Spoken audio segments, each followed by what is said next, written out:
a.m. in the morning. Morning, everybody. Yeah. Oh, yeah, stealing the... Stealing the We're good, we're good. French stealing my blanket.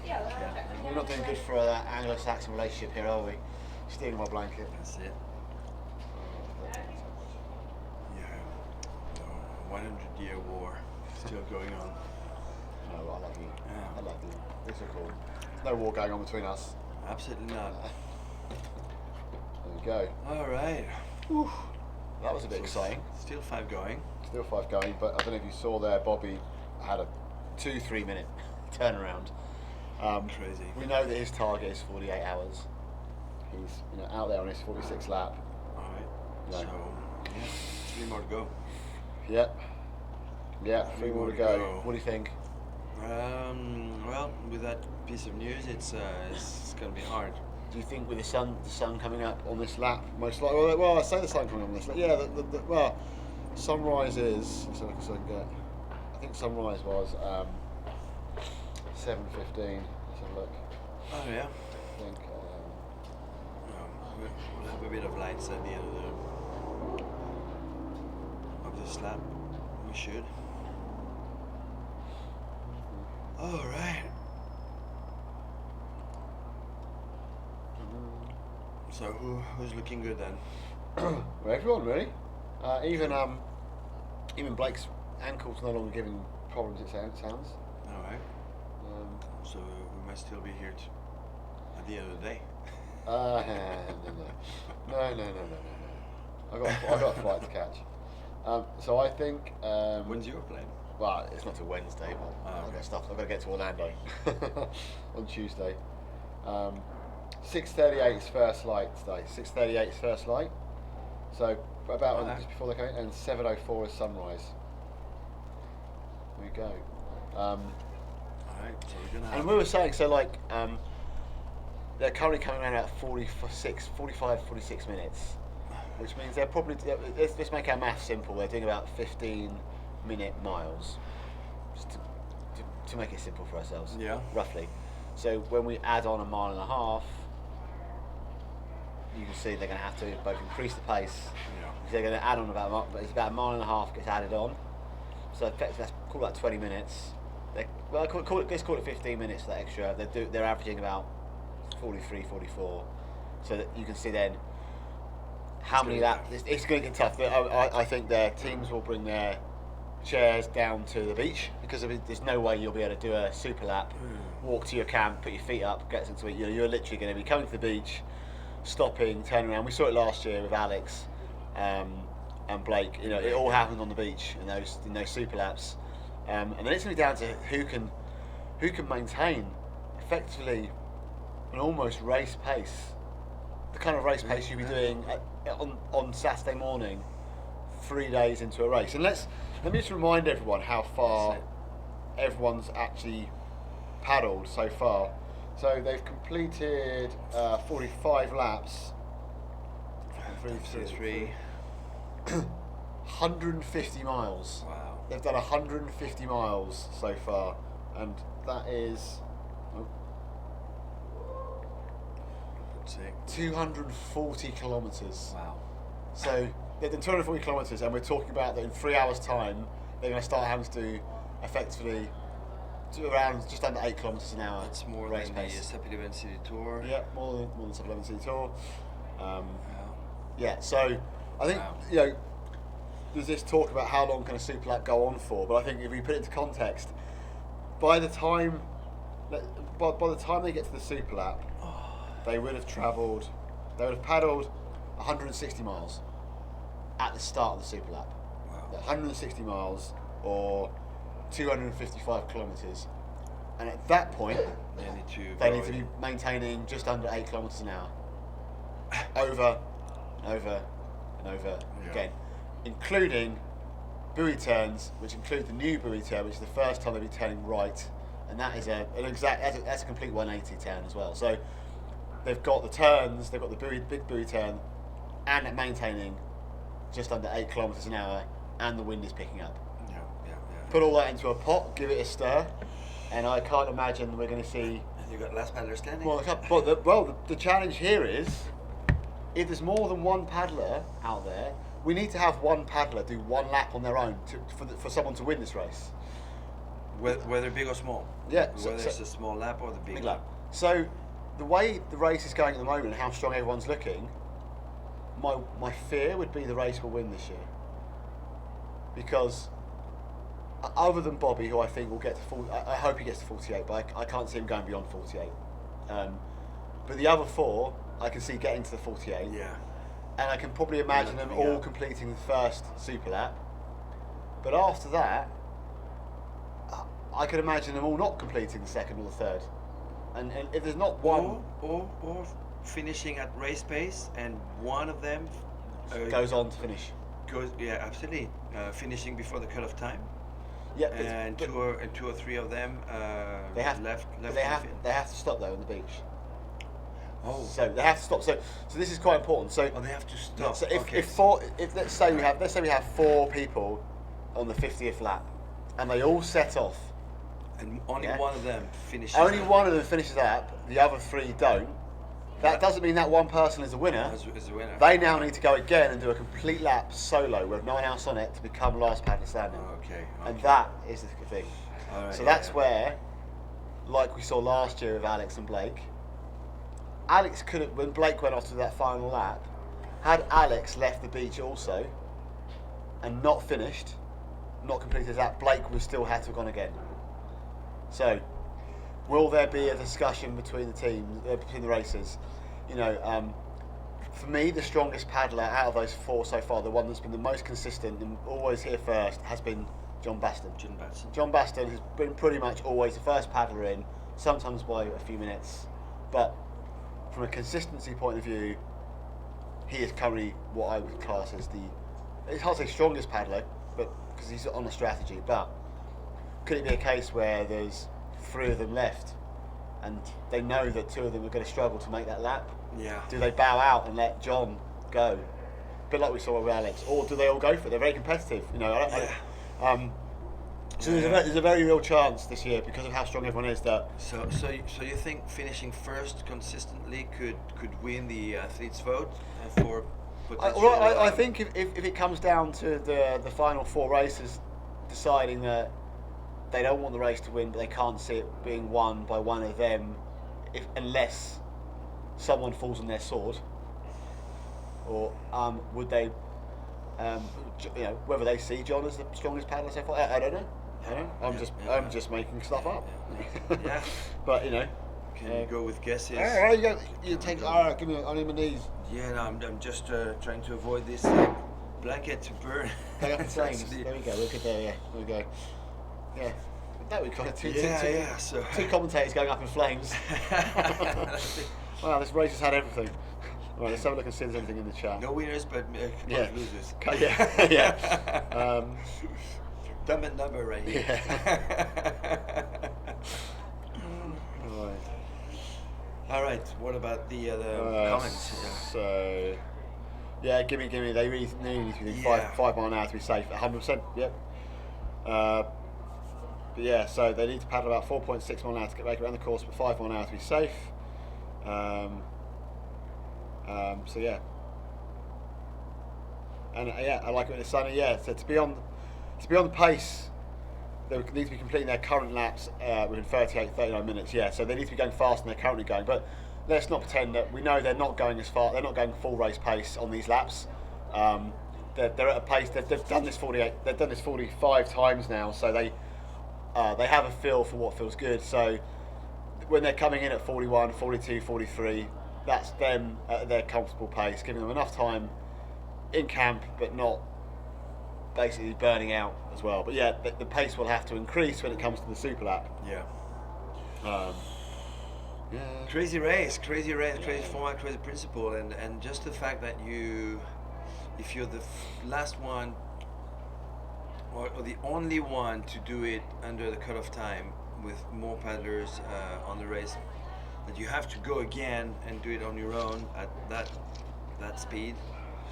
It's just crazy. It's just crazy. So, but actually, if there is some decision making between the different paddlers, I actually wonder if how that could happen What's that? between and Something when. like that. Well, the on discussion. the beach, like a discussion. I think the discussion we'll have on last year we saw a discussion on the beach between Alright. Alex and Blake. Okay. If there's Did more, this guy get involved? no, Adam. No. Oh no, sorry, no, I never get involved. No. Or it would happen out there. They're paddling together. You know, we're just talking about this. We feel. I personally feel that there's a very real chance the race is going to win this one. I think it could. I think Batson Oh. is showing that he can for sure probably do Yep. one of Oh the no, 100%. I agree with that. super But it would loops. need. I think it would need. I also think that he could do one or two. I think he could, Batson I think could probably maybe do three super loops. But it's whether the other. I think Bobby will go. Hopefully make his 48. I think the other three will stay. Attempt. But it's like, do they? So if we know we need one clean lap with someone to win it. Yeah. So say that John's got. One Let's just solo say lap. it's John's got 3 in him. That would mean that the other two have to either not make the first 2 laps, or decide at the end of the set before they start the 3rd lap. Yeah. They don't think they can make it around, so they're going to let John go and do it. Because if they leave the start line when John does on that 3rd one, then they have to go. There's a 4th lap that has to be done, as we know. Yeah. So, and I'm not saying John is the one. I'm just saying John is the one that has been the most consistent, Yep. coming in quickest. He's coming in at the pace you would need to come in at to complete the super lap when he's doing these laps, whereas everyone else is coming in slower, so they're going to have to increase. And we know the wind's coming in. So, 45 hours in, we're now getting to the pointy end and the time we've actually got some things to talk about. And the weirdest thing is, we're talking about stuff that's going to happen in 4 hours' time. So we're talking about it like, yeah, this is really exciting, wow. Anyway, so come back in 4 hours' time and see whether that happens. And that's the strangest thing about this. That's what makes it quite fun and hard to commentate at the same time, because Yeah, which is why I'm not saying much, but because Yeah, I know, exactly. A lot can happen. let's see- A lot can let's see happen. more coming, and but everyone loves a good bit of gossip and thought, right? You know, you can always go back on what I'm we glad, say. I'm glad you've got your It's not like millions, brain together right now. it's not like because, millions of people are watching the live stream, right? Yeah, 258,000. 461. People watching from From more 462. Oh, someone's from more than 30,000 countries. Yeah, including. I also noticed someone from the space station is on board. Hey, up there. A couple of aliens there. Hey, up there. Yeah, exactly. Yeah. You can't understand a word they're writing. We've got people from Yeah. Mars Yeah. watching. Yeah. Yeah, our Thanksgiving. Oh. All right. Anyway. Wow. We've had a what a look- race. we've had a look What at a that. crazy concept. I'm Yeah. blown away by what's going on over here, and the fact that the race could win is actually quite staggering when you think of it. But yeah, they're still going. They still look strong, and definitely some aliens watching from Texas. Yeah, aliens from For- Texas. Right. How about we should we go to a couple of our sponsors' messages? For a bit? Yeah. Let's do that. Hang in there, guys. We're going to cut a couple of sponsor messages while we talk amongst ourselves for a second. He says.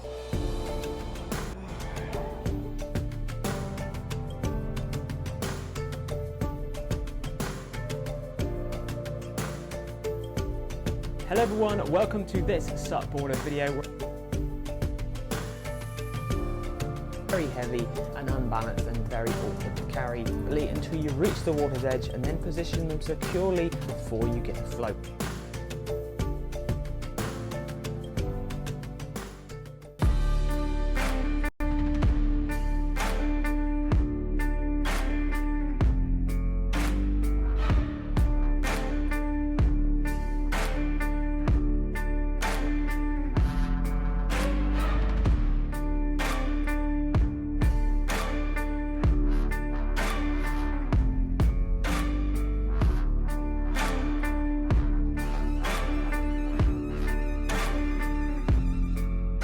When second separate champions from challengers, one board stands above the rest. At Flying Fish Board Company, we craft custom paddle boards for athletes who go beyond the ordinary. The new Freedom Board is the result of countless hours pushing the limits. From calm lakes to stormy seas, it doesn't just adapt, it excels. This is the board that transforms good racers into champions. The Flying Fish Freedom, crafted by paddlers for paddlers.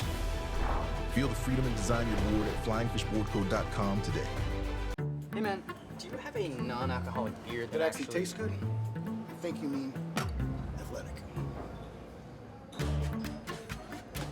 Excuse me? Do you have that great non-alcoholic beer? I'll set it. Found it. Do you have a favorite non-alcoholic beer on the menu? Mm-hmm. Ah. Athletic it is. She's funny.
We all think we're immortal, right?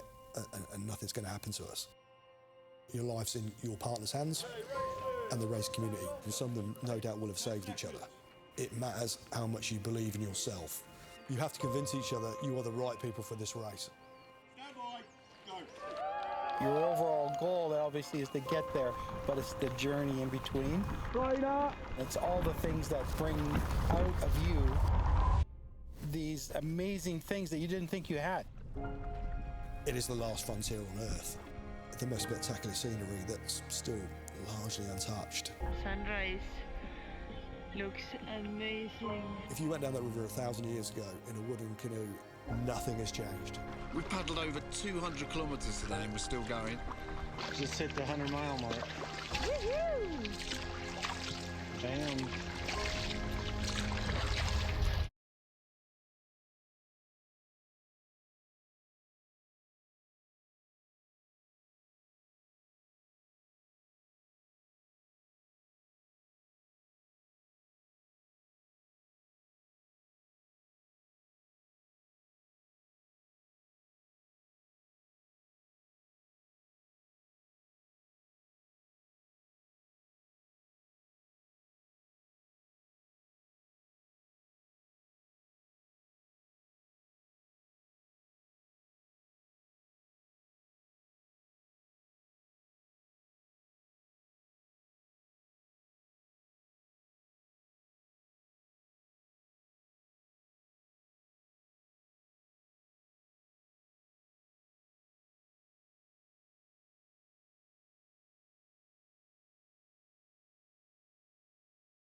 Now you can Wow, hear that's us. embarrassing. Yeah, that's it. Thank you, Victoria.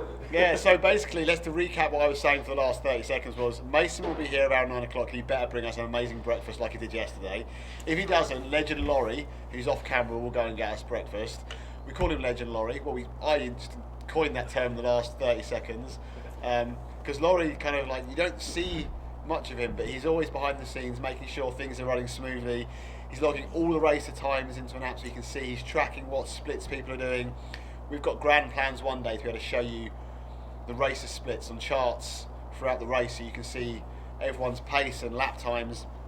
And Laurie's basically an all-round fixer, making sure things happen. And we're also waiting for hot chocolate. Right. There you go. So that's what you missed in the 30 seconds that I forgot to turn the mic on.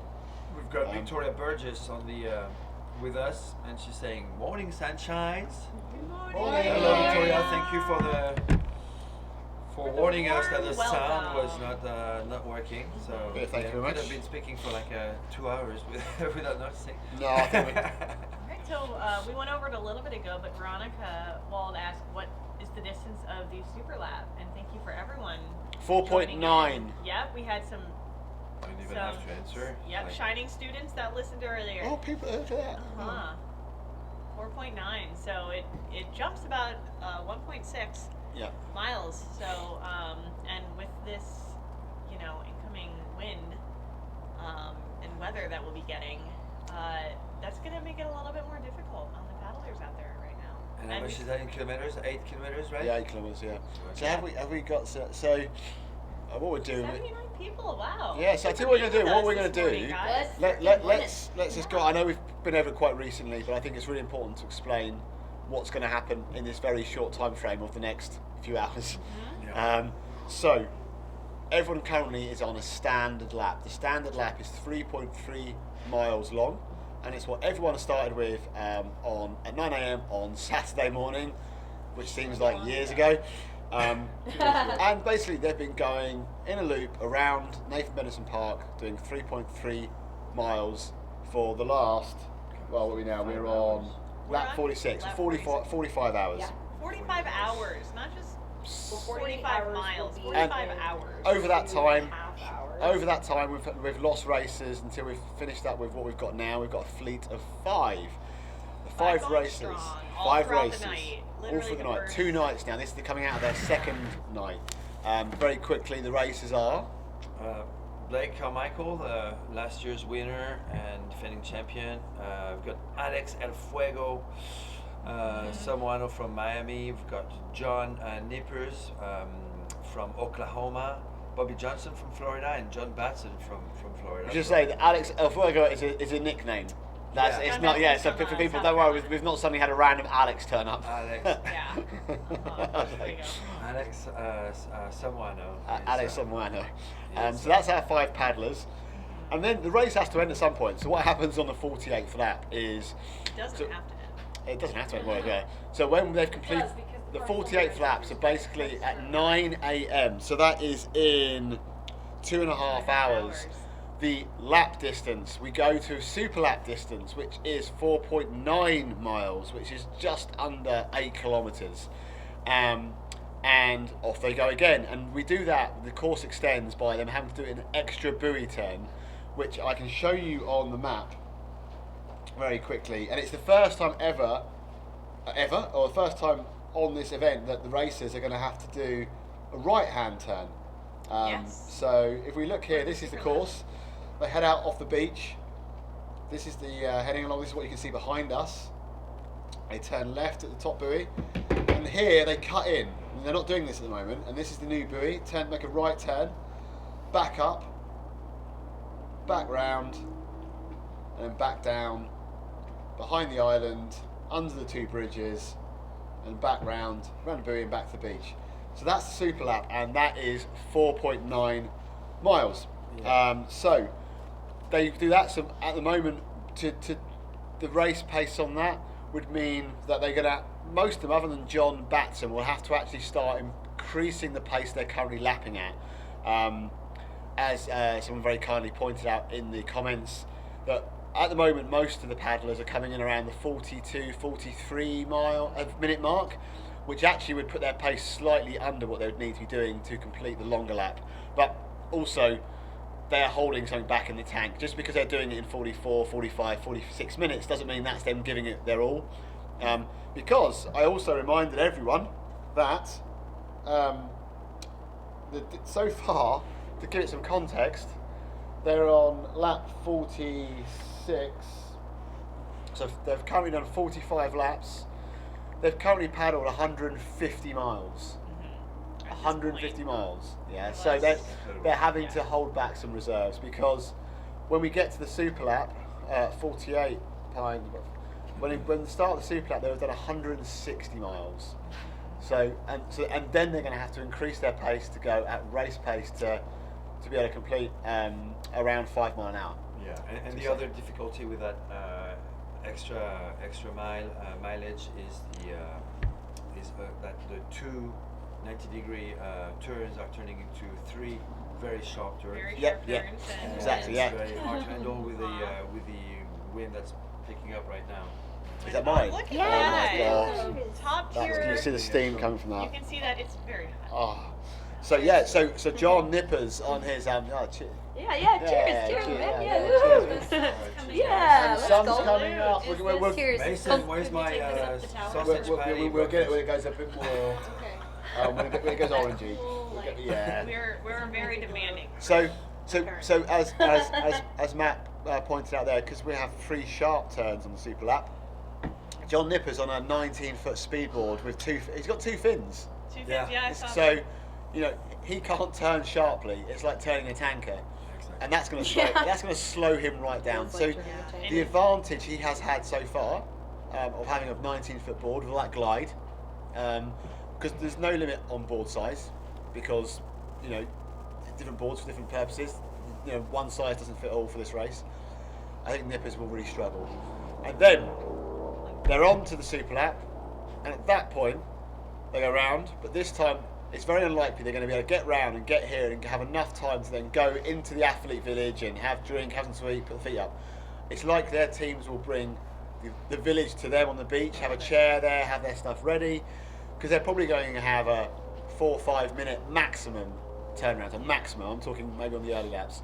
Yeah. And then they go again. And to be the last paddler standing, you have to complete 1 complete lap solo.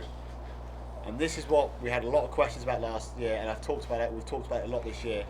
But if we have, let's say we have 4 paddlers, they go out and do the Superlap, they come round, all 4 will still make it round. They go off again. If only one of them makes it round before the cut-off and 3 don't make it round, that one paddler has not won last paddler standing. He now needs to go again and do a complete lap and make it round to the start before the cut-off. And that's really important, because if you've got 4 paddlers doing the first Superlap, they go round, they all make it round. They go again, maybe 1 drops out, you've got 3, so you've at least got another 2 laps on the Superlap for anyone to win. Those 3 go round, 3rd one drops out, still 2. Still going, there's now going to be another 2 laps that have to be done, assuming that one of those won't make it. So if those 2 go round and both of them don't make it, the race wins. Greg takes home the diamond encrusted. And slips with it every day. 365 days. But Greg doesn't want the race to win. No one wants the race to win. But there we go. So that's what's going to happen. Greg kind of wants the race to win. Yeah, I think he Just a little bit. So any questions? Any questions? Well, Veronica Wald is doing the math and is pretty impressed that they would have to increase their speed by 1 to 1.5 miles per hour. Yeah. And on that, top of increasing, their pace, we touched on it a little bit earlier. Not only to have efficient time when they get back, they're going to be battling with the increase of wind, the side chop that ended up going away. They're going to be dealing with that now in the turns coming back. So a lot more challenges on this. Yeah. On the Superlap, if and when they make it that far. They've had a break from the wind through the night. Yeah, they got lucky. It died out. Once the sun starts to come up, you'll be able to see behind us in the water how choppy it is, or textured rather. Yeah, definitely how the more water is ripples getting. over the past hour. Maddie showed us a shot of the flag earlier on the top of the tower here, and it was flying. It was ripping. It was ripping. and it's due to build. Only good news is that the sun is rising slowly. You can see a little orange sliver towards the south. In the east, we see some We're all some very sun happy rays about that. and some clearer skies. So I think on the next, the only good news of the. And it's going to bring all the racers up when that sun comes up. So when we send off the roaming cam, when they start arriving, we'll get a nice shot looking back, and you'll see. So we saw it yesterday morning. It was the silhouettes of palm trees against that beautiful orange sunrise. Still cold though. Still very. But it warms the soul, and it's like we were saying. It's like the racers plugging into new battery powers. Putting on battery packs, it lifts everyone. Getting through the night when you know you've made it through that second night, I don't think it will save Bobby. I don't think. I think he was cutting it really, really close on that last one. He got out with 2 minutes to spare before it was time for the 2-minute whistle. So I think he has it in him. He wants to do it. He wants 48 laps, doesn't he? Yeah. But. I'd be crushed if he doesn't make it, I'd be crushed. I'd be very happy for him to complete these 48 laps. Now, for him to take it further than that, it's going to be a bit of a stretch, I think.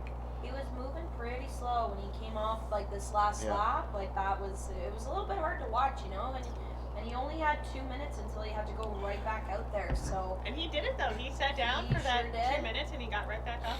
But he's definitely. This is not his first rodeo. That's right. So Susie Rigby is asking what direction the wind is going right now. It's going from north to south, right? So it hasn't changed much. Maybe northwest. It's been pretty much north this whole race. Which means they get 2 long legs. They get when we do the Superlap, they're going to get 2 long legs into the wind, headwind, coming back. Yeah, but I mean the perk is though they do have a bit of a downwind section, so hopefully they can make up some time by piling with the wind. Could you show the wind direction on the course map? It's basically from the tower. It's okay. Well. The windy app on top of that. Superimpose the direction. Well, I can. So it's basically that first long, the direction of that first long stretch towards the end of the. Here. I can't pause there. From right to left, basically here. That's the wind direction right there. It's following this blue track. So it's coming. You can't see my mouse, but that's into the wind. Into the wind, yeah. That's with the wind on your back. Yeah. That is going south into the wind. Yeah, all the way in. And then you're a little bit protected through here. And then the wind is going from right to left. I guess the only good news here is that you don't have that long side chop. At the top. But you do have 2 very long lines of headwind. Yeah. And that's definitely going to slow you down. And when you're although cold it's easier to handle than the side chop. Sorry. No, you're gonna say when your hands are cold and your arms are stiff, paddling against that wind makes it a lot tougher. You have to kind of hunker down a little bit, do quicker, faster strokes. And that's tough when your body doesn't, your brain's telling your body to move a certain way and it's not computing. Because you're cold, you're stiff, you're tight. So I think that'll test everybody's athleticism when they get there. Yeah. Sarah Baker says thanks, by the way, for showing the map with giving information on the wind direction. And Mike Clark is telling us that the sun is just now rising over here on the east coast. We can see it. Yeah. In a minute, when the paddlers start coming around for this lap, we'll send out the roaming cam. We'll give you a shot of the sunrise. We have about probably 5 minutes. And Veronica Sosa tells us that the wind is going to be 10 miles per hour out of the north. Okay. That's absolutely right. Way to report. Okay, let's go, Veronica. Way to report our weather from Texas. She's great. That's cool. That's really cool. That's brilliant. Thank you, Veronica. Yes. Got 2 Veronica, active Veronica. Yes. Watching. Sosa and Miss Wold. Well, 6:36, guys. We're probably going to be approaching that time where we're going to start to see some paddles. I'm sure they're stoked right now because they can see in front of them. Roaming camera. Yeah, shoot the roaming camera. On, grab it. I'll drive it. Maddie froze her hands off last time being the camera woman. Yeah. Do you want your mitts back? I'm good right now. Are you gonna? Yeah. I'll take the Frenchman's spot.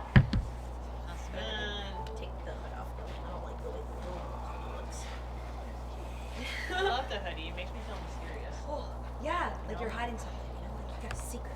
Yeah. I got a That's why my secret. I hair know is how to so win big. this thing. No, I'm just kidding. No, I don't. No, Yeah, never done it. probably does. And never. That's will. why she's not doing it. She doesn't want to give away her secrets. Oh, actually though. Love you, Veronica. Okay, one of my biggest highlights of Chattajack, Veronica and I were staying in the same house, and she made the best, most artistic charcuterie board I'd ever seen or had. Oh, that's cool. And we had it the night before the race, and it was. You hear me? It was wonderful. It was such hear a me? great time. Hear me now. That's Hear me So now. that was like definitely one of my high points.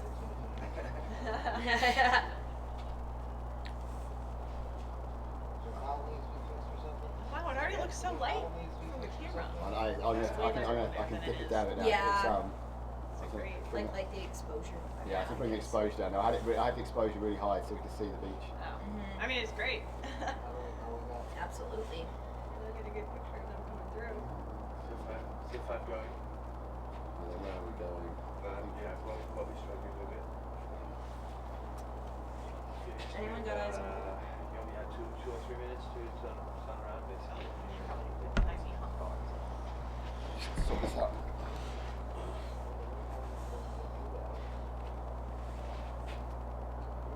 So nice. God. Here comes the Been sun. here 2 days.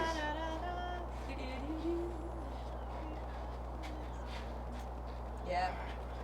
Been a long 2 days, folks. Can't believe we're almost at the end of it. Not quite. You guys have been here since day one. Matt, do you fancy walking around the corner? Yeah. And we can get some nice shots back of the sun and catch them. Maddie got a great shot, much better than your shots, to be honest. Can you just say you're a wizard, Harry, one time? Can I say what? You're a wizard, Harry. You're a wizard, Harry. Yeah. Like Hagrid. I don't know who Hagrid is. What? Is she on the stream? Shit. Get out of here! Yeah. Stop it. I don't know. I have no idea. You damn. All right, we're going to cut to you, Matty. Look at that purple sunset. Ready? Here we go. We're cutting to you now. Hey everybody, good morning. What time is it? 6:39, and we've got that beautiful sun coming from the east, obviously. And we made it through the night, guys. And in a few seconds or a couple of minutes maybe, we're gonna have our first paddler popping up over here right under the bridge. So it's got beautiful light coming from the east. So, and let's have a look. Oh, here's our first paddler. Hold on, before I show you the wind direction, we've got once again John Batson in first position, looking pretty strong, looking good. I'm just checking around for alligators. I don't want to get to have to fight an alligator right here. But John Batson looking good. The Dark Knight made it through the night. And there you go on that flying fish board, heading towards the buoy. So in about 3 minutes he'll be with you, or 2.5 minutes he'll be with you on the beach. So that's John Batson in first position, finishing, completing lap number 46. Believe it or not, ladies and gentlemen, we are entering day number 3 basically of this grand event, which is Last Paddler Standing 2024. 2 paddlers in the chase. Look at that. We've got Alex El Fuego, that's the nickname I've given him. Alex in second place. Look at that. Alex El Fueguito. Vamos. Alex on the flying fish, another flying fish at the front, right there from Miami. And it's actually a flying fish trio at the front with Blake Carmichael not far behind, just 20 meters maybe, 25 meters behind Alex. So looking good, all three of them looking pretty strong. and I'm gonna have to walk back towards the bridge to see who's coming in. It is going to be John Nippers, but it is really far back, perhaps 400 meters behind Blake Carmichael. And let me check the watch again, 6:41. So he's probably gonna arrive at in about 5-6 minutes. John Nippers from Oklahoma. I'm gonna wait for him right here. It's much slower than the other guys, although he's got that 19-foot board under his feet, the carrot. But I don't see Bobby at all over that long stretch of water behind John Nippers. So that covers about 400 meters, and I still don't see any sign of Bobby Johnson. So yeah, I'm wondering, that leaves a big question as to whether or not Bobby is going to be able to make it through the cut. How are you, John? Doing okay. Doing great, doing great. That's what we want to hear. Okay, just a little bit slower this one lap. Yeah, I'm kind of. Well, it's wind again. Okay, the wind is picking again, and that has slowed him down. That's what John is hinting right now. I'm going to turn around, check if Bobby is anywhere to be seen at the back, and if not, I will just run to the beach and give you some more images.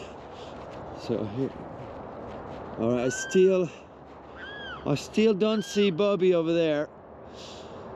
So yeah, no, Bobby is not to be seen in the last 500 meters behind John. So I'm gonna do my morning run, and while I'm doing that, I'm gonna show you that flag. So clearly that American flag is flying from north to south, basically parallel to the course right here. And we've got Alex arriving on the beach right now. He managed to get maybe 10-15 meters more ahead of Blake Carmichael since the buoy turn. So that's our second finisher for lap number 46, and 2 more to go before we go into Superlap mode, which means an increase of 1.6 miles on that course of 3.3. So for a total of 4.2 miles, 4.9 miles, sorry. Here's Blake arriving in third position. All right, Blake. Hey. All good? Yeah. Bit of pain, but I think we're gonna push through. Still a leg? Yeah. That's the main. I'm gonna kick it up, get a little massage going. Okay. Try to work it out. All right. But anywhere else? nice you good? to see Shoulders? some sunlight. Yeah. Finally, you made it through the night. Well done. Congratulations. You must be. Yeah. You must be feeling good. Yeah. Body is finding different pain spots for sure. Yeah. But what do you expect, I guess, right? It's going to take a few days for you to recover, no matter what. So just yeah. give it all today, and you'll have plenty of time to recover. Yeah. All right, focus on the prize. Bit of a chit chat over here. How's it going, Alex? Good. Do you really want to hear what we're talking about? Yeah, I want all the secrets. I'm gonna do number 2. And you know what's cool? Oh yeah. Is that last year it happened at this hour too. Oh really? Okay, Yeah, so we're gonna film that now. It didn't happen well, you asked. I tempted you though. Fair enough. Fair It enough. didn't happen Saturday. You have a lot of powders and weird things. Okay. But yeah, I'm like on schedule. Okay, Pretty cool. perfect. I love it. That's good. It's So- all according to plan. Don't wait for me. All right. Okay. So I'm being told that Bobby is about to pass under the first bridge. So I think he still can make it. with 13.5 minutes to go. But it's going to be tough. It's going to be another tough one for Bobby. Here comes John Nippers, number 4. And as you can see, the wind is creating some ripples on that water surface. And that's what John has been struggling a little bit with. And that has definitely slowed him down in this 46th lap. But he's still a bit, right? What's that? You're still pretty upbeat. It looks like it. Well, I don't think anybody could be upbeat 46 hours paddling nonstop. I don't think really we can fake it. I'm just being very optimistic. Other people might be faking it. That's my legendary optimism. Well, you've got a smile on your face, and that's where you. I'm trying. All right. No, it's been the toughest last paddler standing. I've been here 3 times now. It's like doing both of them in one this time. Wow. So totally exhausted. Let's talk truth. I think everybody is. Maybe. Yeah, I just want to get through a couple more laps. All right. That's all I think I've got. Okay, interesting. In me. All right, we'll see. We'll see. You know what? Those that sunlight might make you think different in about 1 hour. We'll see about that. Maybe some coffee. Maybe. Yeah, coffee. Want coffee? There's coffee. I'll get you some coffee. No. You good? Yeah. What time is it? 12 minutes till another crank. Ooh, all right. Gonna close your eyes now, or what? What's that? You're gonna close your eyes now? Close my eyes for 5 minutes. Well, 5 minutes. I'll leave you alone then. All right, go for it. All right, what about Bobby then? Right around the corner. Okay, Bobby around the corner, making an entrance. Woo-hoo! Come on, Bobby! Oh, I can see Bobby now as well. All right, Let's go. Bobby is gonna make it under the hour, so that's no problem. Now, at that pace, the big question that we've been asking ourselves over the last hour is whether or not he will be able to do a super lap at this pace. He would really have to increase that speed if he wants to go beyond the 49 lap result. His big goal is really to do 48 laps.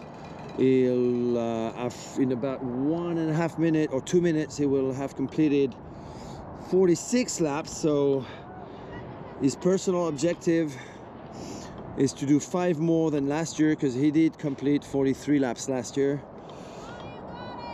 And he's definitely has this one in him, no problem. I mean, his cadence is actually pretty good right now. And he looks pretty active. He doesn't look too down. Let's see how he handles that buoy turns over there. Pretty sharp turn at the end of a 3.3 mile that you've done 46 times. Here he is. All right, handling that quite well. He's got that quick blade Stingray on his right hand side. Obviously, he's got to push against the wind, which is coming at 90 degrees from his left, from the north. So basically, north is here, south is here, and the wind is going north to south at a 90-degree angle. Done. Come over here, Bobby.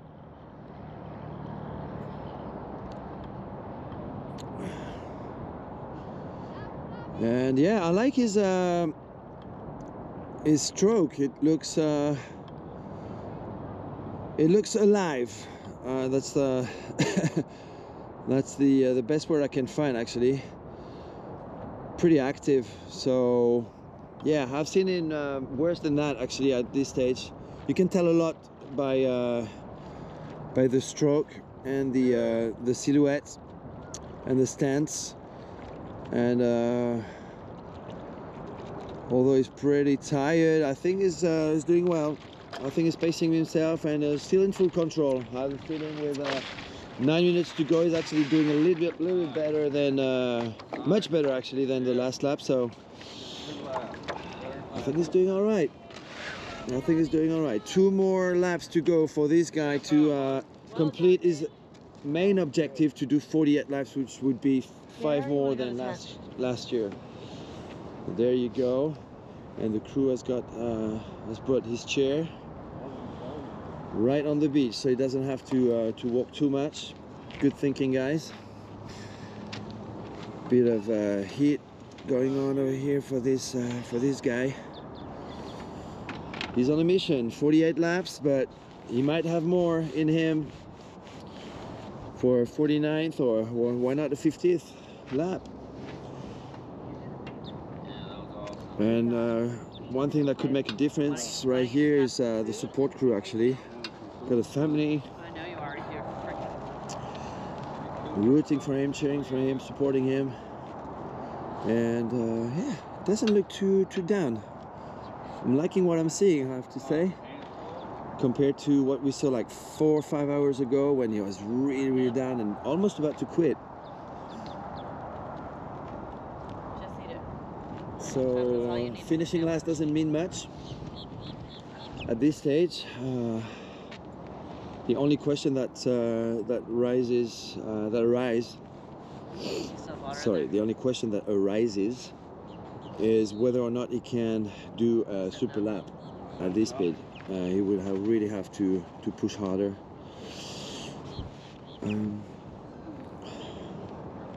All right, we are 6.5 minutes away. Let's see what's. I'm going to throw it back to you, Craig, and we're going to prepare for the start of the of lap number 47, if you don't mind. Over to you, Craig.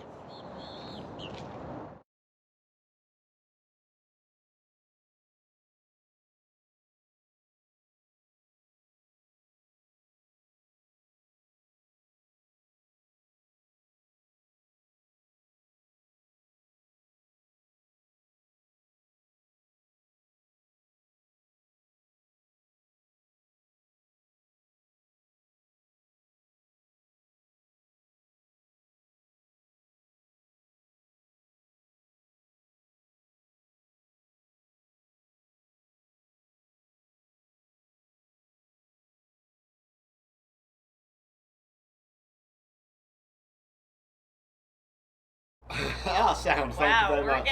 We're tired. So, we're tired, and I'm doing a lot of mixing of different audio, different pictures to hopefully try and bring you guys a good idea of what's going on while mixing in different commentary. But what I was just saying is, like, it's got so light so quick, and it gets dark so quick here, and it seems just. I know there's obviously some kind of scientific explanation around the curvature of the Earth, but back home it gets dark and it gets light a lot slower than it does here in Florida. Yeah. Someone I'm sure will explain why. I think we're just anticipating it. Greg, how are we doing, Greg? Yeah, we're good. We're in the final hours. In the final hours. Surely. We've made it through. We've made it through the night. Well, you've only paid the rental on this place for. Yeah. We've got to clear out of our Airbnb. Look, if I got to pull out the credit card, we'll keep it going. Yeah. Well, you have to pay them off so they don't carry on paddling. Yeah. Look, Blake, what will it take? Yeah. No, it's good. Things are good. I think, as you guys know, like, it was a quiet night because everybody came in was pretty much very subdued, and and I think we were all subdued because it's so cold. And I don't know about you guys, but like the second that sun comes up, even if it's the same temperature, it just starts to feel like, okay, here we are. Yeah. Something's gonna happen. The energy's starting to pick up. Yeah. I feel more energized. They look more energized. Yeah. Bobby just came in way faster than the last lap. So things are good. It's good. I can sense my Airbnb and shower. Oh yeah. Oh it's yeah. Calling your name. It is. And we've got a party later. We do. We've got an LPS bar. I say party. Yeah. Hey, if you're in the Sarasota area, we're going to be eating a bunch of appetizers at Ford's Garage at 4:30. Yeah. So which is just opposite the Nathan Benderson Park. Yeah, it's right over here, but on the north side of the park. On the big malls. Come join us and celebrate. Please don't say what you were going to say. Assuming there's no one still going around. Celebrate the race's win. Yeah. There is no way by 4 o'clock this afternoon there will be people carrying on, averaging 8 kilometers an hour, 5 miles an hour. You know, I'll just say it. These guys Do you have have looked no really faith in strong. them? Yeah, but like they've done like 200 miles by then. Really strong. So maybe they'll push it, and the race will win. I gotta go though. Yeah, you gotta go. Yeah. We don't want to hold you up. Yeah, you're gonna go and blow the whistle in a second. You guys are on whistle duty. We're on it now. We were not on it for a little bit. So we are closer to the equator. Yes. That's what somebody said. Yes. Thank you very much. Yes. I knew there'd be a proper reason for it, but yeah. Fun fact. Go on, fun fact. I went to Ecuador once 10 years ago, 9 years ago, and in the Centro del Mundo is where the center of the universe is. Technically, it's like 400 meters off. It's a little off kilter, but in that area, it is the line that separates the northern and the southern hemisphere, and I did a handstand on it once. So I was in 2 places at once. That's amazing. That's cool, isn't it? That's cool. Yeah, look at that. So that's a fun random That's fact. cool. Yeah. Yeah. Yeah. I'm gonna keep talking.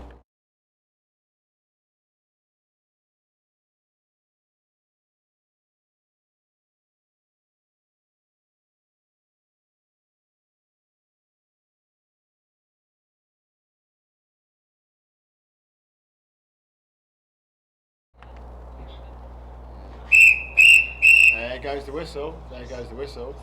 So 2-minute warning. Get out of the washroom, Oh, Blake. whistle. Yep.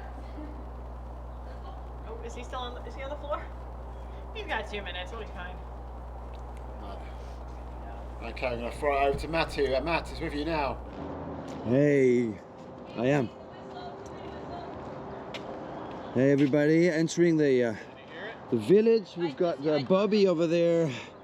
He's got a chair right next to the start line. So I'm going to go and get the other 4 paddlers. We've got John Nippers over here drinking some coffee, I think, or chocolate, hot chocolate. Coffee. Some coffee. And we've got Alex over there, but he's gonna go the other way. Where's John Batson? John Batson is gonna pop out of his tent in a few seconds, I guess. Where is John? Probably in there. Blake is probably somewhere over there. Well, actually, Blake is already reaching the beach, so I'm the one who's late at the party, actually, chasing these guys. Everyone's here, and they just took different roads, different ways. And here I am catching up with these guys. We are 30 seconds away from the start of lap number 47, guys. Wow, Matthew, they can hear both of us. I was really worried there for a second that you had people still in the village and I was shouting you. Thank you, Craig, for worrying about me. No. I've got my senses. Don't worry, it's all going fine. Here's 10 seconds countdown going on right now. Yeah, Bobby. In 5 seconds, we've got lap number 47 starting. I messaged you, Mr. Sup Racer. Say again? I messaged you. Oh, you did? Yeah, I was on Instagram with you. Okay, I'll look it up. Good luck, Alex. Peace out. Alex El Fueguito. Let's go. And ooh, great start by Bobby Johnson over there. He knows he's got to get his speed. Oh, something wrong with his paddle? Maybe he's looking. He's checking his paddle right now. What's going on? Wondering what's going on there. But on the left-hand side, you still have John Batson. He's been consistently finishing in first place. Then John Nippers, always top 3, finished third in the last lap, lap 46. Alex, looking very strong, pretty clear in his mind, I think, right now. Then Bobby is the one looking the most beat right there, but he's still holding strong, I feel. And then it's the returning defending champion Blake Carmichael on that flying fish board. So all together right now, with John Nippers maybe taking the front with that 19-foot board over there. How about we walk with them for a little bit, just to offer you a different camera angle for a change. Maybe at some point we'll grab the boat as well, or go to go on the other side, just to have different views. So John Nippers has got a pretty good lead over there, 15 meters over John Batson.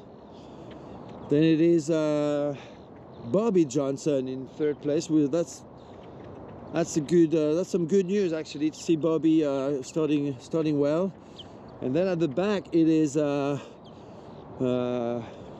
Alex and Blake chit-chatting at the back. So that's definitely going to help the two. They've been doing that quite a few times already, paddling together and talking, and that really helps, I guess, with the keeping the focus on the race and helping each other out. There might be something wrong with Bobby's paddle there, because this is the second time he actually stops to check the handle at the top of his paddle. So I don't know what's going on there, and in the process he's lost a bit of ground to the other paddlers. So, and at the front, John Batson is actually catching up with John Nippers, and they are on two different size boards. So so it looks like John Batson is going to be strong again on that one. And the good news is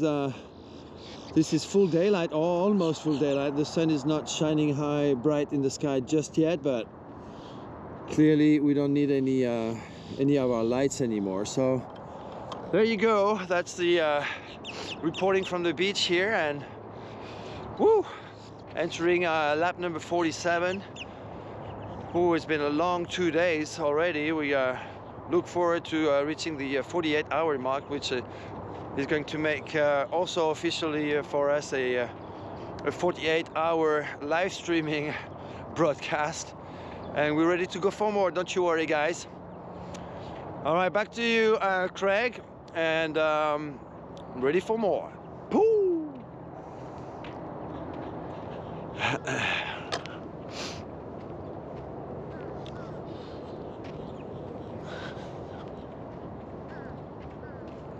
Yeah, I've already done that, Maddie. Back to you, Maddie and Lindsay.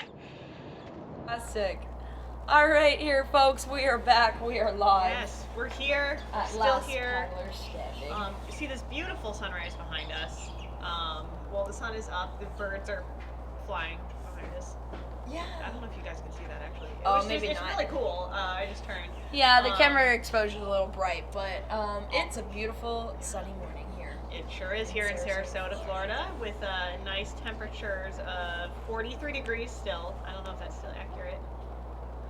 43 for now. Yeah, 43 for now. It'll Okay. be in the 50s soon enough. Okay, by we'll the take it. Superlap, we'll be in the 50s. All right, not bad. Oopsies. But all 5 paddlers. So we just started lap 47, and all 5 paddlers have started.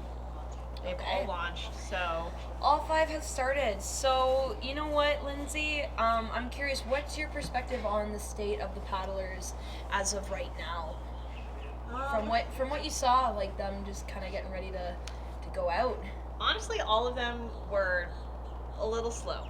They looked great coming off the water. Everybody had a really good fast lap. We were really stoked to see Bobby having a really good coming off of that 46th lap, because he was cutting it close on the lap before, so he looked good coming off. Everybody looked a little janky getting back on the water. They looked very tired. I have no doubt that everybody's going to finish this lap in the same with time to spare. Not sure how much time, but definitely with a little bit of time to spare. I think once we start getting to, I think I have high hopes that everybody's going to hit at least 48. So I think all 5 paddlers will hit 48. Whether they all continue after that, I have no idea.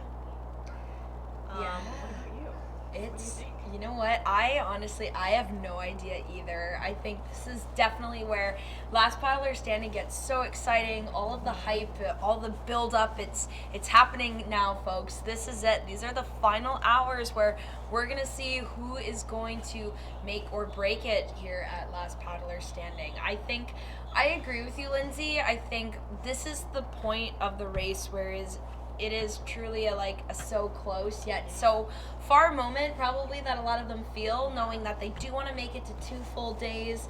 So really they just have to tell themselves 2 more laps and they can get there.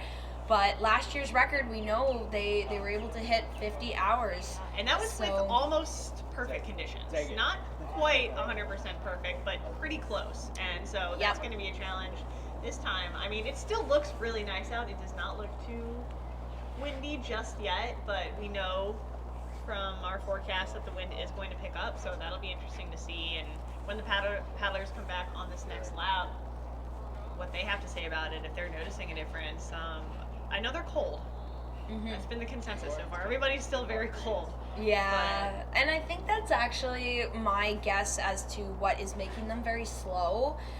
John Batson, looking at him, he kind of started to look like a ghost a bit. His face is really pale.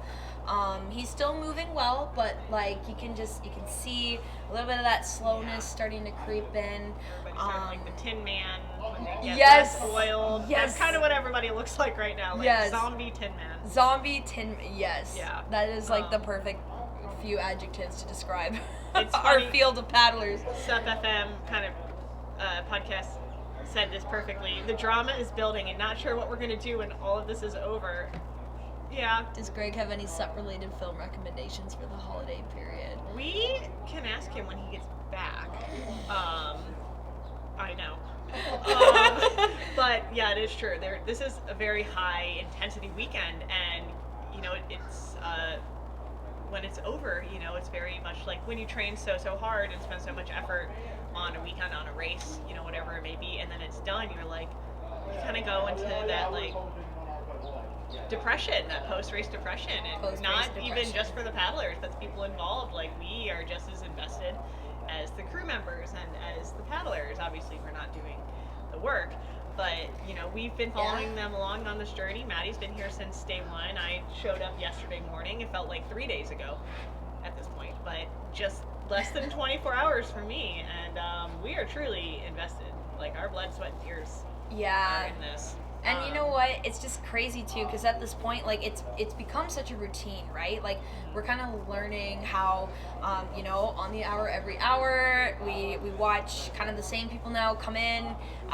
We have very emotional attachments to all of these paddlers, so we kind of feel what they feel as well. It's like when you're watching a really good movie and you vibe with that main character, and then something happens to them and you're like, no, or you're like, oh, I wasn't expecting that. It's like that. These are all our favorite characters in our favorite movie right now, and we're rooting for them, so it is really emotional. And a little bit ago when I watched them take off on this last lap, I kind of teared up a little bit because I was super excited that they were all doing it, because there was definitely points throughout the night where we did not think that everybody was going to start a 47th lap, and so we're really stoked that they seem to be in good spirits, even though they're moving a little bit slower. That's okay. They have the time to be a little bit slower, I almost feel like this is a thriller / action suspense full movie. That would probably be the categories I would put it under. We could make this, with the right cinematography and playlist, we can make this a really dramatic action movie. Yes, action-packed. Action-packed movie. Very much so. Yeah. I could imagine that. That'd be pretty cool. So someone's asking about the side. Oh wait, let's see. Paddle Club. We couldn't handle the last 3 laps last year. Super intense. Don't want Greg to win this year. Nobody wants Greg to win. Nobody wants Greg. Except Greg. Yeah. I'm just kidding. He doesn't. She's not kidding. Okay, the last 3 laps, yeah. So I guess last year you guys kind of maybe had some similar weather issues that came up, or you're just tired by the end of it. The end of 2 days. Yeah, the end of 2 days, and it's just really quite fascinating. Again, just how this race is structured in terms of you know, they have paddled literally almost like non-stop, essentially. Go, go, go, you know, like get on your board, get off your board, eat, rest, reset, do it all over again for 2 whole days. Very and robotic. then if we still have more than one paddler on the water after that 48 hours, it They just have to keeps do- going. It resets. So you don't really get a break until you're done. And even then, I mean, they've been paddling for 2+ days straight. Once they're said and done with, they're gonna, you know, when you do your long, I'm sure you experienced this when you were doing your long training paddles for the crossing, being in the ocean, when you get off the water after 5 hours, you close your eyes or you're standing in the shower, you feel like you're still in the water. It's These kinda guys are weird. going to be feeling like this, I'm sure, for the rest of, for at least throughout the week. You know, when they close their eyes or they, you know, they're in the bathroom, they're going to be a little discombobulated still. Yeah, because I think not only, like, you know, the water is starting to gain a little bit of texture again because the wind is picking up, so the chop is about to be a factor in these last few hours here for sure. Do we think it's going to be in the same area? So right now the wind is coming out of the north. Yeah, We explained it earlier. It right? looks more north. I think it could potentially be. Maybe it's going north to south. North to it's definitely coming from the north. Because it's at their backs right now when they start. Yeah, it looks like a pretty straight on north too. Maybe even swung around slight northeast, but pretty much still. Yeah. So when they make that loop, so they're heading south. They're heading south now. Sorry. And so they're going to be making that first left-handed turn to come back this way. They're going to notice a lot of that chop at that first movie turn. So, and that's just going to be, you know, a tough factor. Turning your board, especially John Nippers, he's on a 19.3 unlimited. So he's already kind of at a disadvantage when it comes to not only just technically turning your board, but with wind as a factor. So that'll be interesting to see how he holds off in the water. Absolutely. Yeah, I think this is really just going to be the Johns grinding it out. Yeah. I think Blake, our past previous winner, grinding it out, and Bobby Johnson, who just really wants to make his goal of 48 hours. Yeah, and that'll be 4 hours beyond what he did last year. So that'll be, I mean, he's already accomplished 2 laps post that, so that's already awesome. What do you think, Lindsay? If Bobby Johnson makes it to 48 hours, do you think he'll choose to continue, or do you think he might stop at that goal? For him, I think it's a win-win situation. I mean, 48, he completes it in time. He's hit his goal. If he chooses to stay back, at the end of the day, he hit his goal. He succeeded, you know, what he wanted to do. And if he chooses to start again, I think he knows his limits. I think he knows he probably won't make that time cut just because of how close he has been. He has been cutting it, but maybe if, you know, he's feeling overzealous and he's feeling really good, for him it could just be a victory lap.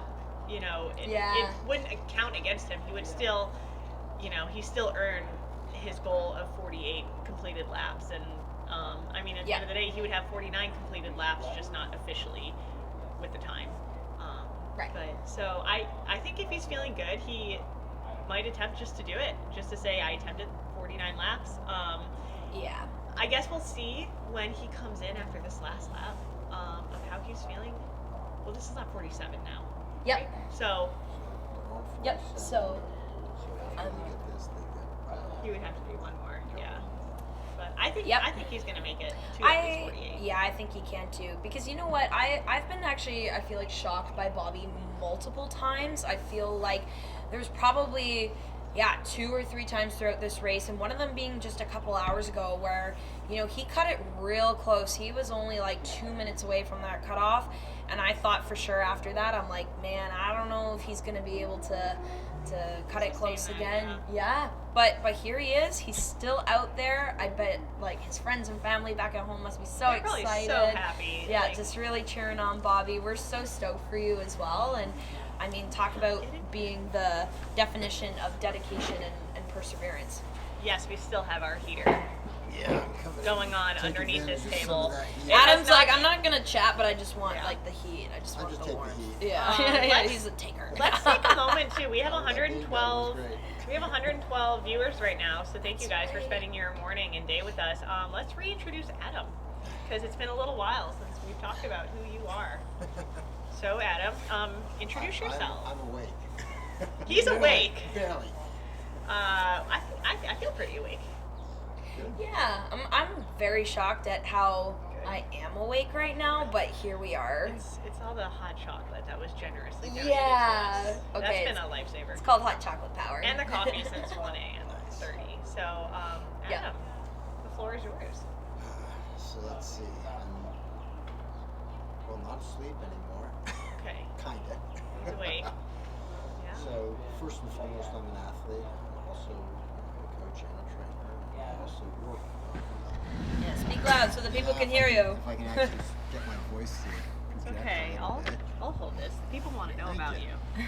I can see it in their eyes.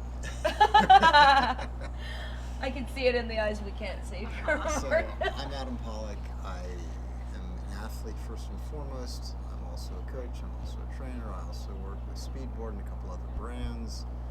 Which one of our paddlers, John, is on a speedboard today? Yeah. He's on the 19.3. Yeah. And so Speedboard basically had me here to go and support the event so that if an athlete had a scenario where they needed a paddle repaired, a board repair, something that they needed, I would be here to facilitate that. So kind of created Santa's little workshop over there. I was just about to say Santa's workshop is set up over here in the corner. You guys can't see it, but Unfortunately, we can't pan the camera, but if we could pan it that truly way. a full warehouse. Any tool that you think you might need to fix a board or build a cabinet or repair a car, he has it over here. He even has like massage guns. And a hammock.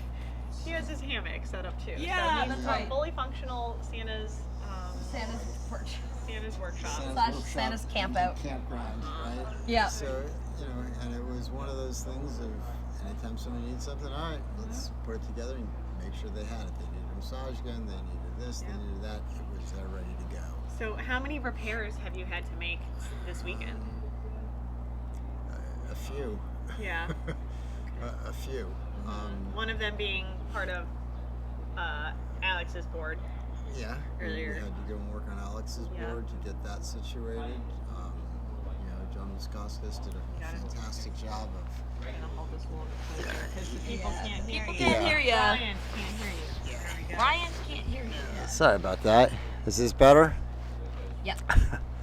Yeah. So, John did a great job of getting that board together and making sure that worked, and I basically just assisted him and utilized what I've got there to help, so that he's able to go and do that. And little things like that really keep the athletes so they can continue to go and paddle. Yeah. Because if you feel like your equipment's not working right, it real quick starts to kind of play in your head and go downhill. Yeah, absolutely. So, we had a number of paddles that we've had to go between swapping out and then doing repairs on the paddles so the paddle can go back into service. And on this thing, you can't change boards, but you can change paddles. So being able to have the paddles ready to go has gone a long way. Very big rule. So if your board gets damaged, you do your best to patch it up, to fix it, but you cannot switch that out. Right. No board switching allowed. The board you choose is the board you ride. Yeah. What you start with is what you end with. For the whole dang amount of 2 days, plus potentially more. Yeah, and so there's a few that were in this that I, do some work with, and I spent some time coaching, and they all did very well. Yeah, Ben Bailey is saying you are a great coach. Very technical. Ben I Bailey can- is Gimme Oh, Gimme. yeah. Ben Bailey, why is Yeah. your YouTube name Gimme Gimme? Yeah, put that in the comments. We want to know. We do want to know. Because Ben Bailey plays in a band called Gimme Gimme. Oh, that's the name of your band. Yes. Okay, I get it now. Yes. That's cool. Yeah. Well, we love you, Ben. You're awesome. Yeah, Ben's fantastic. Ben is part of a paddle group that we have up in Orlando and a number of the people who were racing or competing here are in that paddle group. So, and we actually have a race that we're going to be doing coming up. So that's going to be, correct. Yeah, lobster boil. Yep. Yeah. So the lobster boil paddle. Will any lobsters be harmed in this race? Probably.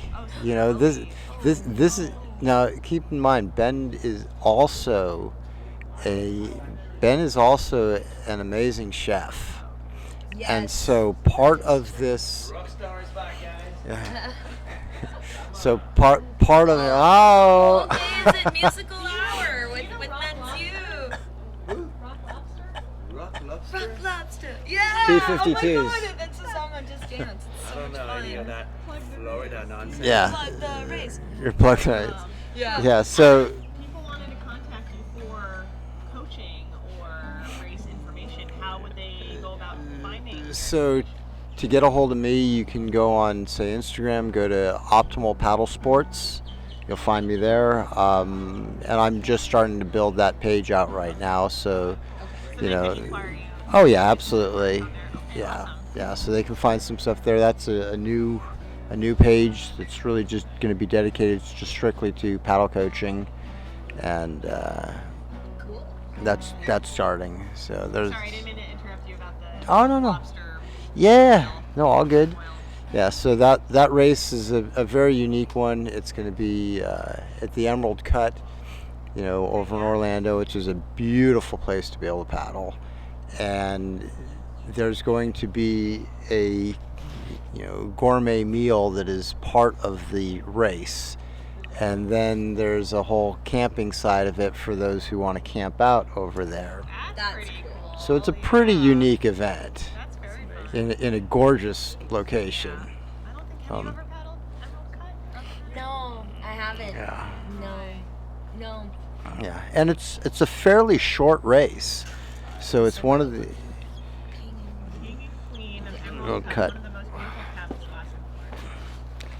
Well, thank you guys so much for telling us about your awesome race. And where can people find more information about the race? If you go on Paddle Guru, it is listed on Paddle Guru. Okay. And I actually believe the date is January, not December. Oh, yeah, he said All right. I think you're right. It's it is January. January. Acoustic performance by Jimmy. Yep. That's amazing. All right, Oh, yeah. that's if nothing else. Yeah. And you know what, folks? I think speaking of acoustic performances, we do have Matthew sitting right behind us, Matthew and might. he is holding his guitar. So I think it is that time of the morning. Oh, really? Yeah. Morning for, song? For a morning song. How Yeah, about a bit I of think, Coldplay? I think you need to get on in here. Yeah. There you go. Come on in. I'll take this from that? you. Yep. Put this right here. Is it because we're cold? It's definitely because we're cold. Well, but the sun's coming up. You have to sing along though. So I think, here, let's. I don't know if I want that, but Yeah. That's probably the song I've sung most. I've sung most actually in the past 20 years. Coldplay. Okay. My Place, it's called. Oh, I don't know if I know this song.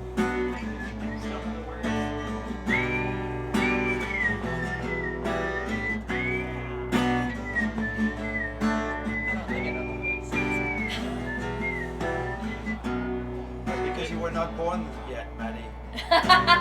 In my place, in my place. you guys can sing Were along. lies that I could have changed. I was lost. Oh yeah. I was lost. I was lost. Crossed the lines I shouldn't have crossed. I was lost. Oh yeah. I need backing vocal.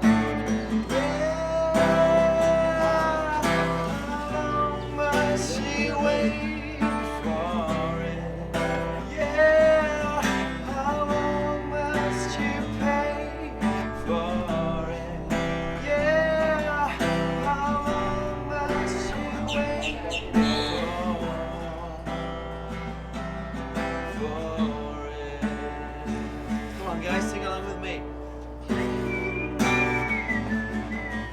do the lyrics, but I don't. Greg, do you know? Can you sing along? Oh, no. The horror. Oh. I was scared, tired and underprepared, but I'd wait for it. Getting hearts. If you go, and leave me down here on my own, then I'd wait for you. Yeah, how long must you wait for it? Yeah, how long must you pay for it? Yeah, how long must you wait for it?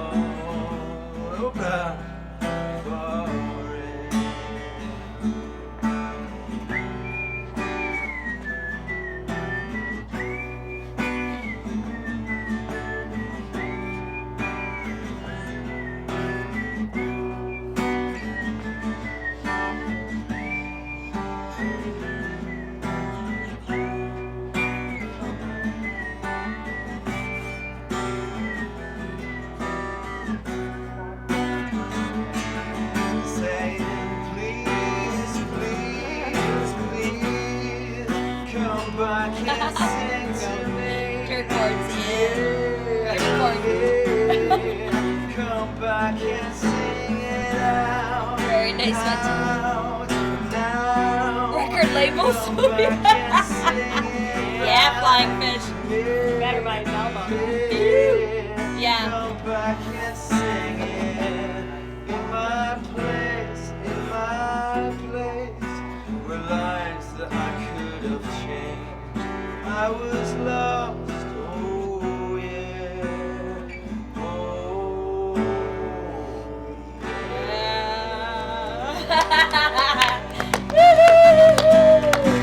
Yeah, that's you from Total Sup, everybody. You want him to come play at your house? You let him know. He'll sign your guitar for you. You drop a song in the comments.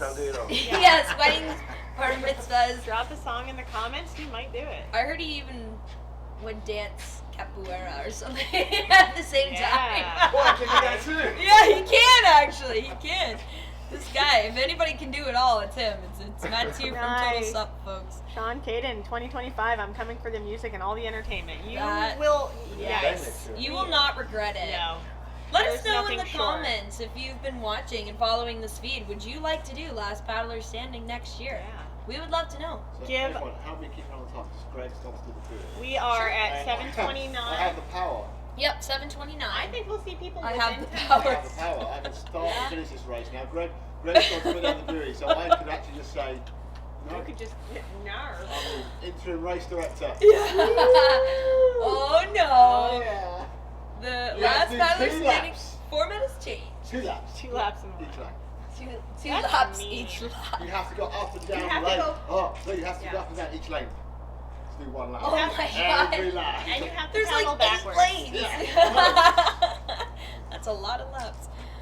Oh, holy shimolies. Well, guys, it has been a very long past 2 days. I think what a whirlwind, what a journey we've all been on Sound like being you're wrapping here. up. We're still Yeah. hours. Oh no, we still. Thanks for watching, everyone, and Oh, keep doing that for the next 10 hours. that's right. Right, you've got signing sessions to do. Come on, signing. Everyone back up. Uncle Scott, if only you could find a good coach in Canada to train me. Absolutely. I know lots of paddling coaches that can get you right into shape if you would like to paddle next year. I'm going to come back and do 2025. Let's go, Josetta. Yay, let's go. That's awesome. Sean, Ben's sun saying you up need to to come sundown sit LPS. on, Okay, that's a great goal. Sun up to sundown. I think you can go longer. I don't know you, but I think you can do it. But that's a great goal as it is. Yeah. Yeah, I honestly, I know we've talked about it before because we've all kind of asked ourselves the question, would we do this race, right? Would we be able to participate in Last Paddler Standing? And I think it's kind of neat that we've seen a wide range of people who came in with a goal of just maybe even completing like 5 or 6 laps. They did it. They crushed it. They've gone home. We've seen people hit 15 laps. We've seen people hit the 20s. And I think once we got to the 30s, though, that's when we've been like dropping into the low numbers. And I believe it was like 35 or 36, maybe, where we finally came down to 5. I think it was before that. It was even before that, yeah. Yeah, maybe. Yeah, was it 30? I think it was around 30. Yeah, I think it was pretty low. Yeah. That's crazy. Well, you say pretty low. 30 hours of slaps is not exactly. Well, but in comparison to like the previous record setting. I mean, early on. 2 years. I should say that. Yeah. Early on to drop that low. Yes. To drop to just 5. The conditions were. They sucked. Little rough. Yeah, they were rough. They were not rough. ideal. It was dark. Yeah. It was windy. It was cold. Yeah, that first night. Oh God. 5 Last will night, start the not as Superlap. bad, but here we go. And then. 5 will start. Josie's planning coming back for 2025. Yeah, let's go. Yeah. That's great. awesome. Fantastic. 5 will folks. start the Superlap. I love the enthusiasm. I think so too. I think 5 could start the Superlap. You know what? I think it's very dang possible at this point. I mean, heck, we've seen miracles happen over here, folks. It's been a very exciting last paddler standing for the 2024 edition. And, you know, we're coming up on 7:30, so again, probably in approximately 10 to 15 minutes, we should be seeing some of our paddlers come around that corner. And 7:32, I think we'll start seeing them. It's pure daylight, folks. Yeah, it's So- beautiful. Crystal clear skies here in Sarasota, Florida. Probably still not quite at 50 degrees Fahrenheit. Yeah. But not a cloud in the sky. Beautiful sunrise. We were very lucky to have mild weather. Though it'd be cold, it's beautiful. So. There's Four no will rain, start. no lightning. Okay. My Let's go. guess 4 will start. Oh, yeah, for Flying Fish, yeah, 4 might start the Superlap. Yeah, we really truly have, like, these last few paddlers are the definition of relentless. Yeah. I think. And I think it could go either way with who's going to start on the 5th lap. I think he'll be eligible to start the 5th lap, but that paddler may not want to. That's right. So. Yeah, honestly, guys, I think my guess for sure, I have 3 people that I think guaranteed will probably go into the Superlaps. I see Alex Samuano, John Batson, and Blake Carmichael. I think both of them, all 3 of them, definitely have the speed that it takes to complete those laps. I could see John Nippers entering that first lap. I could see him starting it, but with that 19.3 foot board, I don't know, those turns, like, they got him last year, so we'll have to see if he can accomplish and maybe pick up some speed to make up for the time those turns take. And Bobby Johnson, to me in my books, he's kind of up in the air at this point. I think he can make it to that super lap, but whether or not he chooses to do it, I really don't know. I'm kind of on the edge of my seat. I don't know about you guys. Barefoot Ocean Athlete, yes, the super lap starts after 48, so it'll start at lap 49. Which should be at 9 a.m. Eastern Time, because 8 a.m. will be our 48th lap. Yeah, amazing. That makes me so stoked that everybody's at least getting to the 48th lap. That is such an accomplishment. Yeah. It's wild. That's amazing. That super lap on that unlimited board, it really depends on the conditions as far as how much wind. You know, that's one of the things that John ran into last year, was that the wind picked up, so trying to go and pivot around a buoy with that much board, it's difficult. I've been on an unlimited board and turning them and dealing with that with wind, and it's not easy. His super board, would you say, is just a perfect, complete flat water board?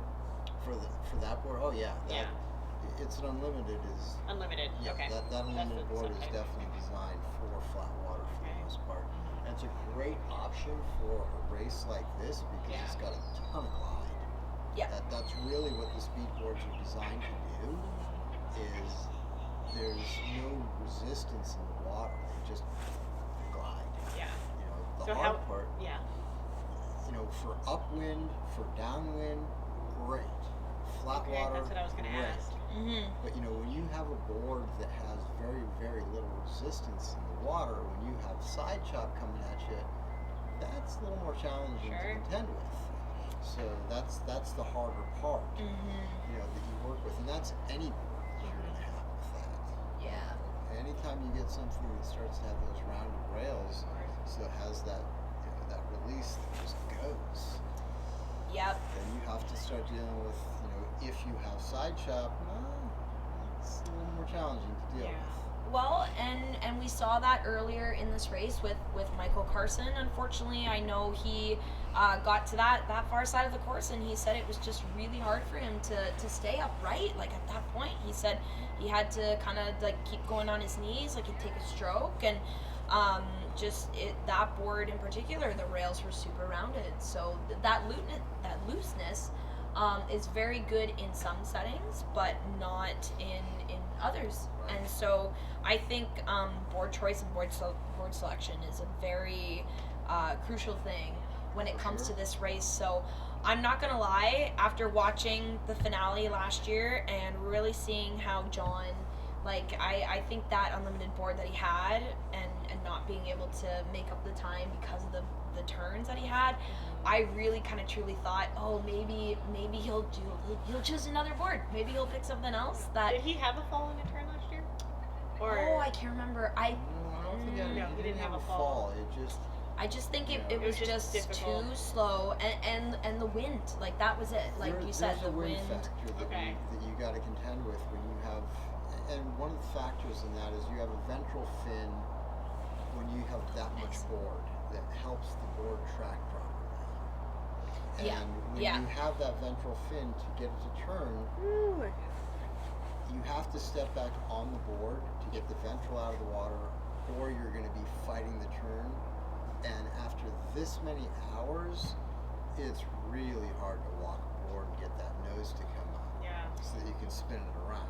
Yeah, we're watching some of our paddlers that aren't on limiteds. They're on the typical 14-foot standardized race boards, and they're not stepping. I haven't seen Alex step back. I haven't seen Blake step back. I don't think John Batson stepped back on the last lap that we just saw them come in. Right. Yeah, everybody just kind of shimmied.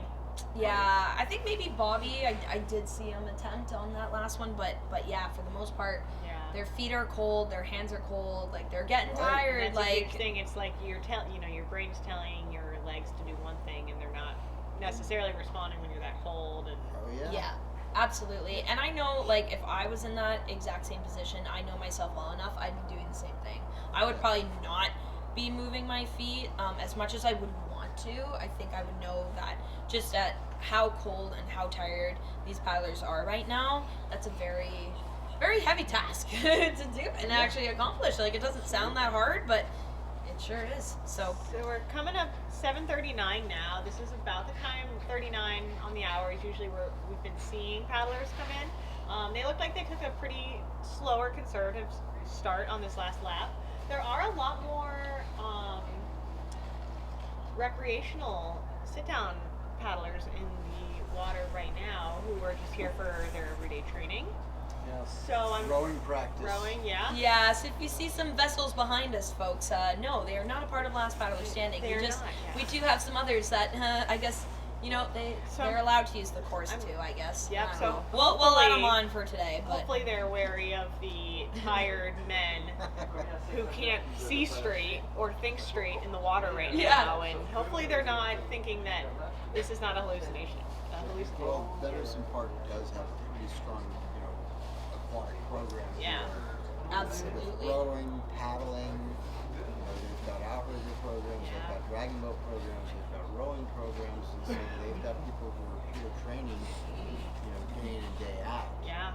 And so a lot of those people are coming in and. They're like, what are you doing in my water? Well, it's actually been cool too. I've been seeing like some athletes even just using the stairs to run. Yeah. Like I've been seeing some of their warm-ups and cool-downs happening just even on the stairs here. They're not even like on the water. Like a gym inside the complex. Which is kind of cool. Well, they've got rolling equipment, things of that nature. Yeah. They've got certain pieces of equipment. I sat on the rower earlier, but I thought it was broken. Yeah. So, Well, they do have some rowing rigs that are up there. Okay. And they got them in different locations on the property. Oh, and we have our first paddler as soon as we look Oh over. my gosh, John wow, my Batson. gut was right on the I money know, with right? that. I literally just had this instinct of like, I'm gonna turn around right now and see if someone's coming. And look at that. Still making really good time. We have John Batson coming right on through. Look at this, homie. John Batson. Coming in hot. He has been, I'd say, for the last That's right. five or six laps, Batson has been coming in first. So it's very Has somebody come in first? Thank you. At least that. At least, well, I know it was between. Absolutely. Maybe that was even before they Getcha. dropped. Yeah. 47, Maybe 10 laps.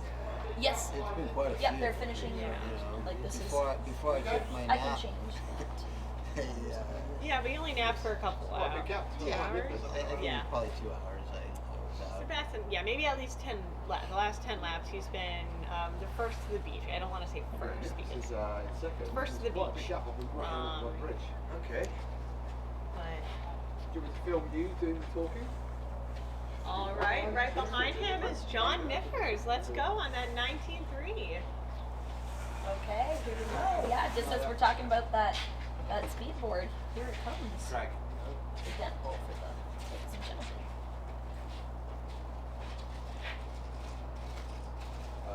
So Maddie's, that's my one. Well, I'll let you know we're going anyway. Okay, yeah, you let me know, Greg. Go, Johnny! Yes, John. He has been so consistent since lap 1. Yeah, John. We got any more? He knows I bet money on him. Hey guys, end of lap number 47, and we've got John Batson, still very consistent, still finishing strong, always in the lead, finishing always first, and looking good, I have to say, looking good. But check this out, we've got those beautiful breakfast sausage patties, sandwiches, only in America. I love it. All right, John is actually just 50 meters away from the beach, end of lap number 47, so that's 47 hours of paddling so far. One more to go, and we've got 2 full days, 2 times 24 hours, 48 hours of sup racing in this amazing ultra endurance event, which is Last Paddler Standing. What's up, John? The Dark Knight. He's still looking strong. That one was a little puny. Okay. What's the report from lap number 47? Wind's picking up a little bit. Got to get some food in. All that good stuff. Don't get on. Okay. Woo! Any? Is it cold? It's warming up. It's warming up. It's warming up. All right. Wind. Good Wind's stuff. back. The Wind wind is back, back. though. I can actually see the American flag on that tower, and it is blowing up there for sure. And you can see the ripples on the water right here. We've got another John coming up, and that's John Nippers from Oklahoma, Tulsa, Oklahoma, the Okie paddler, dog lover, and he's got a big carrot under his feet. It's a 19-foot hollow board by Speedboard USA, which is an American brand, but manufactured in Portugal, actually, in the Nelo factory. Let's go check the vibe over here. How's it going, John? It's going. Yeah, it's going. Still going. Good stuff. 47 laps for you. 47. How many more have you got in you, John? All of them. Really? All the way to the end?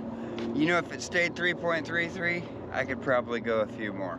Yeah. I probably only got one more in me.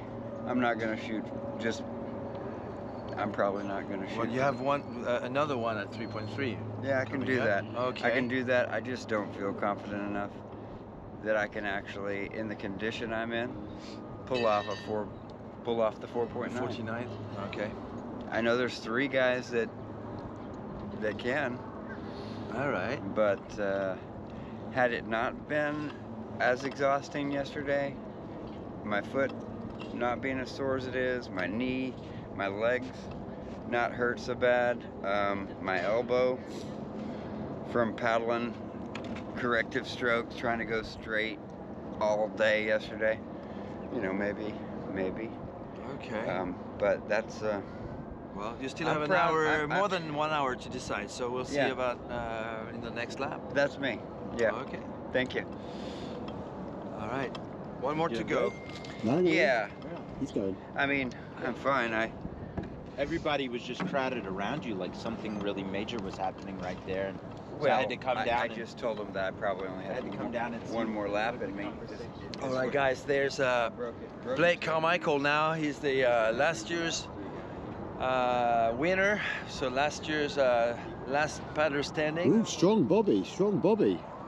And Strong Bobby. ooh, good news. We've got all 5 now Strong showing Bobby. up. So yeah, we've got Bobby Johnson, who's the 5th paddler over there, and he usually is much behind. He actually had a pretty fast start in this entering this lap number 47. So yeah, Bobby, don't rule him out. Yeah, he's definitely the underdog here. He has best result 43 from last year, 43 laps. He's already beaten that by 4, because he's about to complete his 47th lap. But here comes Blake. I know Blake has been struggling with these a sore foot.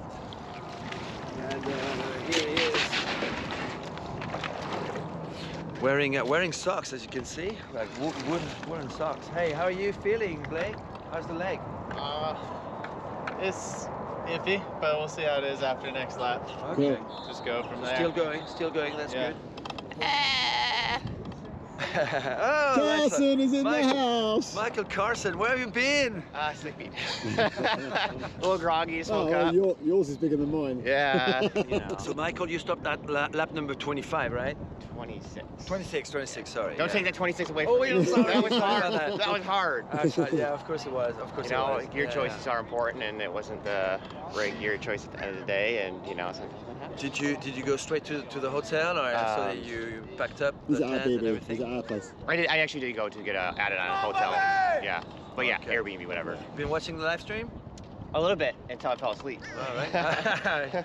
But now I'm here and enjoying the last hours of the race. Okay, that's amazing. We've got Alex El Fueguito Salamano coming in. There you go. Here's Alex from Miami coming in. Look at that smile. Look at that smile, everyone. Look at that smile. That big smile Yeah, is just a giveaway on look at how that. good this guy is feeling right now. So that's amazing. Do this. Miami represent. There you go. You can do this, my friend. He's looking good. He's looking strong, strong. and is feeling very confident there. So there you go. You want to go the other way now? You good? You good? You're good. And here we go. Let's go. And now Bobby is What a having lap. a hell of a lap. Well done, looking good. I think that's those sun rays are doing this guy some good for sure. Took off really fast. And look at the smile. Smiling. Look at We that. actually have a smile on this guy's Look at that face. smile. That's amazing. There you go. Bobby Solar Power.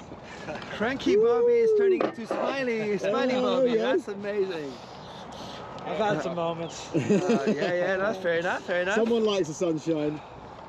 All right, so hey, you're about to complete your main objective. One more, and your main objective of 48 is done. But I have the feeling you're not going to stop Thanks to there. him and my wife. Yeah, big up to the crew. Yeah. For sure. One more to go. So you've got 10 minutes. 10 minutes to Back to you, Maddie. Back to you, Maddie. And there you go. Back to Maddie. Yeah, back to Maddie. You over there. Maddie's not listening.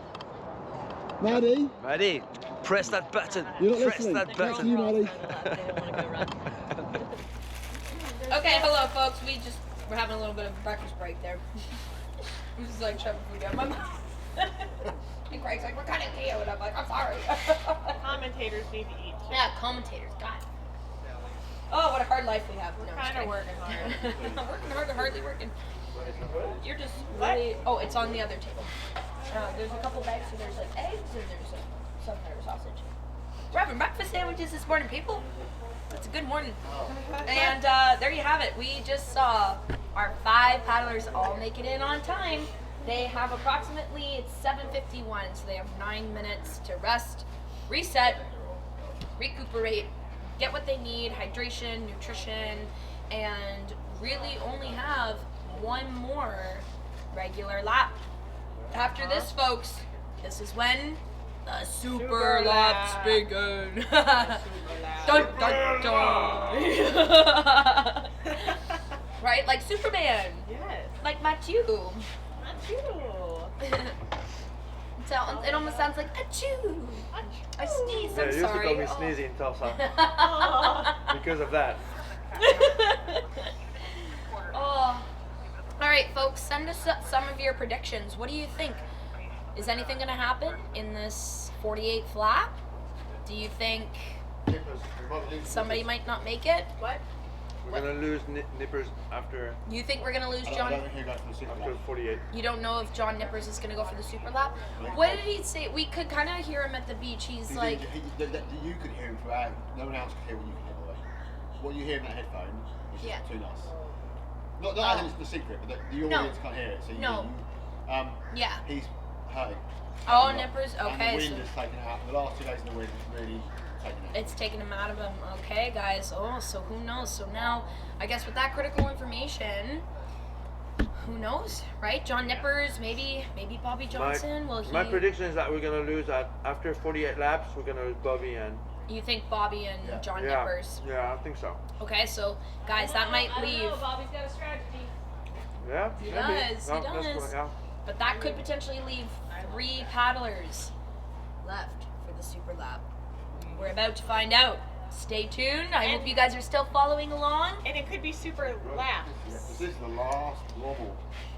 True. We're not limited to 1. That's right. We are not limited to 1. Yes. Yeah. Do we, what did Jennifer say? Jennifer said, Batson is incredible. He's come back stronger and surely representing. Yes, he is. Absolutely, folks. This is going to be exciting. I'm really stoked to see. I mean, right now, temperature-wise, it's still, like, the sun's out and it's starting to slowly warm up. It's not quite there yet. So we'll see, I think, the temperature increase as the day goes on. But the wind has definitely picked up. The wind is back. It's looking like it did literally the past 2 days, other than the little break we got at night. But it is not going to be easy out there. Yeah. This will be a grind. This will be a grind. This will be. But. Yeah, we're going to finish strong. I mean, strong with a lot of energy. It must be relieving to know that you're on your 48th lap. And, you know, whether you choose to want to continue onto the super lap or not, like, that's a ridiculous accomplishment that they've had. And that was everybody's goal who did this, besides Blake, who wants to do 60 laps. Blake, please don't keep me Yeah, why the heck did you after write 50. 60 laps in your race resume? I read that and I was like, what? Like, We're calling you out right now. Yeah, You can do come it. on. We know you can. We just don't want you to. Yeah, because eventually we want to go home. We want to just be in our beds and we're cold. I want to take a bath. I've been wearing the same pants for 2 days. Yeah. But besides that, I want to change my clothes. Besides that, I think everybody's goal for today was 48 or more. Yeah. So, I mean, that's just incredible that everybody is getting there. Yeah. I truly think they're going to do it. I think all 5 paddlers on this lap are going to finish this 48th lap. I think they're all going to be able to say that they made it to 2 days. But really, once it gets to the super laps, I think that's when a lot of things are going to go down. Sure. Well, that's one of the really interesting things about the goals for this event is somebody can come in there and their goal may be to do 5 laps, and it may not seem like much when you think, oh, 5 laps when these guys are getting ready to do 48. Yeah. But 5 laps is still a substantial number Absolutely. of miles. Yeah. When you look at the actual mileage that somebody's doing, that's quite a bit. 5 laps, 10 laps. Five laps, that's a minimum requirement of 5 hours? Like, that's a long day. It's Like a ton of paddling, yeah, it's a ton of miles Yeah. to do in one day, and yeah, you know, it's tough going around in the same circuit for that long. It, you know, it plays tricks on your mind, and it's not an easy feat to do. So you're absolutely right. Any amount of laps, even just to attempt this is incredible. So Yep, we've been hearing too at this point in the race there are a couple athletes who are experiencing some hallucinations. I think though with the sunrise, no, it was almost Adam. But yes, with the sunrise, I think hopefully those should be going away. But yeah, you So never know. Susie asks, will the paddlers work together so the race does not win? So they can. They can. That's And all that- part of what yeah. remains to be seen. And that is kind of what happened last year. Well, that's happened the last 2 years. Yeah. Yep, Paulo Marconi and John Nippers in year 1, and then I think last year with Blake Carmichael and Alex Simano. Really, all of those athletes have had those intimate moments together where they came together to decide, like, hey, you know, one paddler just kind of knew, like, that they weren't feeling it. It's the weakness kind of starting to kick in a little bit there, and just knowing that willingness to go on might not pay off for anyone, right? So both athletes making a decision to snap. Absolutely. We're going to transition to Craig. Okay, cool. You're gonna put it in my mouth for me? All right. I'm ready. Here we go. 5 seconds to go. So I gotta do it one more time. Does it count because the race director didn't do it? Yeah. Yeah. There you go. I thought you were gonna stick it in my mouth for me. Yeah, so did I. Right.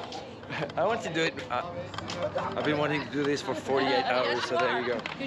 All right, we're 1 minute and a half away from start of, wow, a very, very important lap number 48.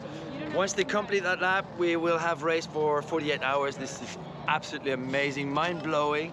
That these guys who have been really struggling, have been through 2 full nights of paddling and 2 full days of paddling, are going again at it, and they're going to definitely, I think all 5 are going to complete that 48th lap. So that is a very, very impressive thing. But after that, we've got the 49th lap, and we're going to super lap mode, and that's going to be a killer for sure.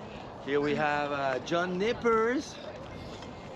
He thinks he's going into his last lap. That's what he's thinking right now, but we might have a different story for him to unfold in the coming hours. Here's Blake. Blake, I don't think he's thinking he's doing his last lap right now. How are you feeling, Blake? I'm gonna go out there and see how it feels. Try to get the speed up a couple times just to see how it feels. You ready for a super lap after that? Yeah, plan for a super lap. All right, that's what we want to hear. A good confidence call there. What about you, John? How you feeling? Yeah, good. Yeah? You look like you haven't started yet. I'll be honest. You He's been warming up. This guy's been warming up for the past 48 hours. He's ready for a super lap. Let's start this thing. All right, there you go. There's Alex over there. Go have some fun. Woo! Countdown on. Come on, guys. Don't waste too much time. This is the 48th lap. Let's go, Alex El Fueguito. This is much more civilized launching here. No, I hate the launch. I hate it. I hate the launch. Well, watch. Ready? You ready? Don't do it. Don't fall down. All right, okay. Nicely done. Well done. Well executed. Good job. All right, 5 paddlers left standing here in the Nathan Benderson Park in Sarasota, Florida. If you're just tuning in now, we've been going live, filming these guys and commentating this amazing ultra endurance race for the past 48 hours, because we've been live for 48 hours, but they've been paddling for 47 and they're going to their 48th hour, 2 days of non-stop paddling for these 5 guys. They started, they were 26. We lost 21 of them, and 5 of them are battling for the big title, the 2024 Last Paddler Standing crown. And you know what? Maybe we won't have a winner this year, and if that's the case, the race wins. So stay tuned for more endurance racing over the next few hours. Go and shot. He's got Mary's not there, so let's go and let's go and do some shots. Just do some shots. Oh my God, this is. All right, take it away, guys. But I mean, We are. We've got Maddie over there. Let's have a look at the backstage a little bit. This is how it looked from here. Someone done that for the show. Someone done that lap. All right. Oh, cool. Yep. I already changed the screen. There we go. Hello. We're back. Okay, cool. So We're the live. screen's changed. Cool. Okay, brilliant. Sorry. Yeah. That's why I was running back. Yeah. Yeah. All right. All right. What is that? That's definitely yours. It's got a name on it, but I didn't pull one. I think, is that not your hot chocolate? Yeah. She brought you another one. Coffee. Oh. Or she brought, Laura brought it for you a while ago. Yeah, that's cold coffee. Oh. Can you excuse me a second? That's cold coffee. Yeah. But not the good type. That's a no-go. Let me do that. For Last Paddler Standing.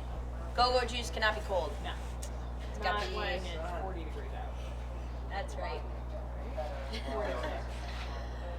That's right. Okay. Well, here they go. Officially starting lap 48. Oh my gosh, this is so exciting. I love it. I'm so happy for them. Because honestly, it's just like, wow, you know, like this is really truly marking a really long paddle. And if you noticed, I changed that. You changed that. Oh, if you guys can see right now on your screen here, Adam has the timer, the countdown hat. It's officially on. It's happening. Lap 48. So now the race begins.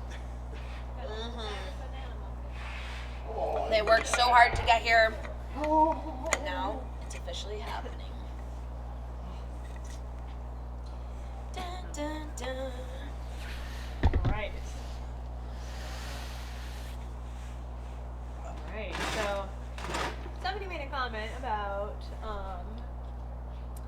oh wow, we have lots of comments. It would be great if the race started on Friday so more people could stay to cheer all the racers on to finish on Sunday. So that is interesting. I wonder why we do start on a Saturday. Yeah, I think just like logistics wise, I think Greg Wingo, like when he's allowed to have Nathan Benderson Park, technically the racers meeting happens on a Friday evening. So Friday is kind of like the transition day. Like Friday is the day that the athletes arrive, and they get to set up their base camp, their tents, their little home for the weekend, and then and then Friday night is when the racers have that first initial meeting. They get to meet us, they get to meet the team, learn about any, you know, little tidbits of important information that they need to know for the race to start the next day. So I think if the race were to start on Friday, they'd have to move all that to Thursday. Yeah. So it's kind of like a double-edged sword, you know? Like it's like, are you going to take Friday and Monday off of work with your weekend, or are you going to take Thursday, Friday off? Yeah. You know? Because I think if you work a typical 9-to-5 job, you might not, but yeah. But yeah, I mean that's a great question. It is a I great think that question. Makes sense to go through the Monday, but it is also a little weird to have a paddle race end on Monday morning. But this is no ordinary paddle race. That's right. So I keep looking up in my peripheral. I keep seeing this fan, and I keep thinking it's a person. Yeah. I've just been talking to Mike Carson here. Mike, actually Mike, come and give a wave to the camera. Yeah. No, you have to lean over. If you're, We'll and wave back. come and give away to your camera. Up here, there we Right go, there, yeah. There is Mike Carson. So not only did Mike race it, and how many laps did you do again? You did 26 laps. 26 He laps. also very kindly helped me out bringing some gear because Mike is into film production as well. So we've been talking geek. He's been loading us up with gear. So these beautiful images are coming from some of Mike's gear, and he's just said to me, "Do you mind if I go and put my drone up?" Yeah. Absolutely.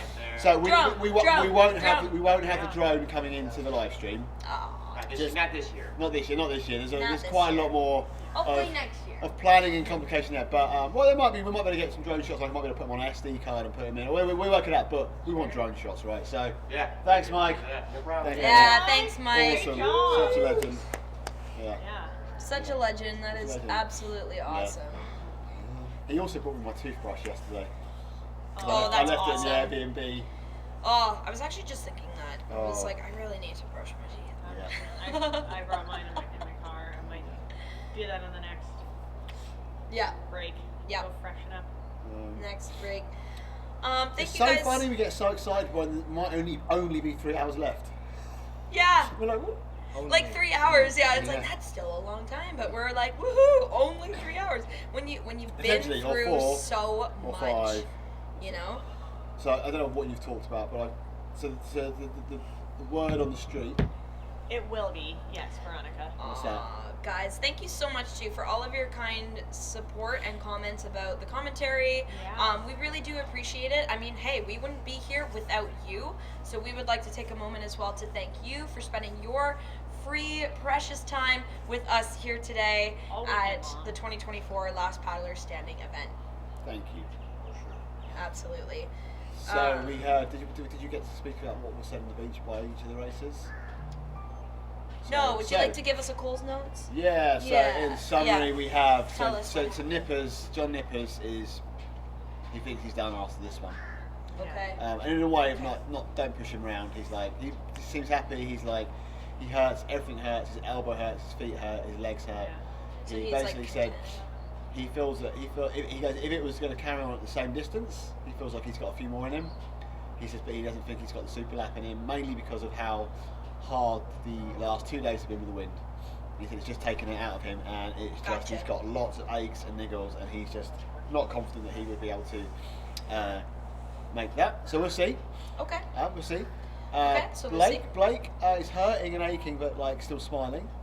So I think he's good. Alex is very comfortable. John Bolston looks like he's just warming up. He looks like he looks like he's 2 laps in. I love that. And Bobby was smiling when he came off. Still, but he was up with the pack. He was back with the pack, not so far behind. His goal was 48 hours. It waits to be seen. Will he call it in once he hits his goal, or will he go for the Superlap? So, my guess is Bobby and John Nippers will pull out after this lap, leaving 3. And But those respectively, 3 both hitting really great goals that they set. Yeah, these are really good guesses. These are really leaving good predictions. Blake, Alex, and John Alston to go and see what happens. That's my prediction. Yeah, my nose is when the heat is going. Sorry, 2 seconds. Yeah, no, absolutely. Yeah, I agree as well. Yeah, definitely those 3 guys I have money on. No, I'm just kidding. But I definitely have a lot of faith in them to make that Superlap and to be able to have the speed to hold it too.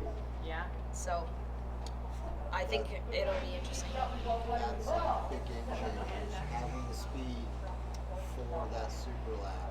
Normally 5 miles an hour, no big deal. But after 48 hours of paddling when you're beaten down, can you keep that speed? Yeah. Because like you said, that's when the race begins. Yep. But that's when you're the most tired. Like you've gone for 2 whole days at this point, right? Yep. Yeah. Mark Nipper's done a great job. John. Yeah. So we'll see. I mean, anything's possible. Still a lot of things up in the air that could surprise us. Trey, Miss you guys already. Aw, we miss you too. Congratulations again on your participation in this event. We already miss you too. Yep. Trey, you coming back next year? Yeah. Yeah. You guys coming back next year? Yeah, Cole's gonna win it next year. Yeah. Yeah. Colts will definitely win it next year. Cole will he'll hit a bigger goal for sure. He'll do great. Yeah. I think Colt, I could just see his future already. It's just like more laps after more laps after more laps. As he continues. Has anyone seen Matthew? Let's keep talking, but like, let me just talking. Look. Not only can he play guitar. This guy, he's like a circus act. Dancing? He's a man of many talents. Yeah. From the circus. Not only does Matthew play guitar, does he write articles for Total Sup? Well, because he is Total Sup. And does he commentate? Is he funny? But he also runs away with a soccer ball. Yeah. Come back into the screen, Matthew. Get over here. We have you on the beach cam, Matthew. Look, now he's so excited. He's like, yeah, let's go. Yup. 1, 2, 3, 4, 5, 6, 7. Oh, okay, 6. He's gonna go one more time. One more time. It's like, Mom, watch. One more kick. One more.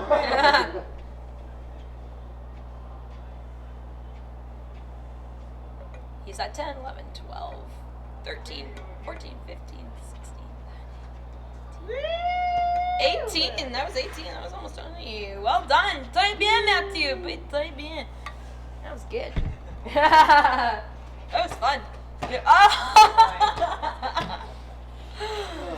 Oh, I used to know how to do that. I don't know if I could do that. Trying to keep warm. Yeah. Yeah.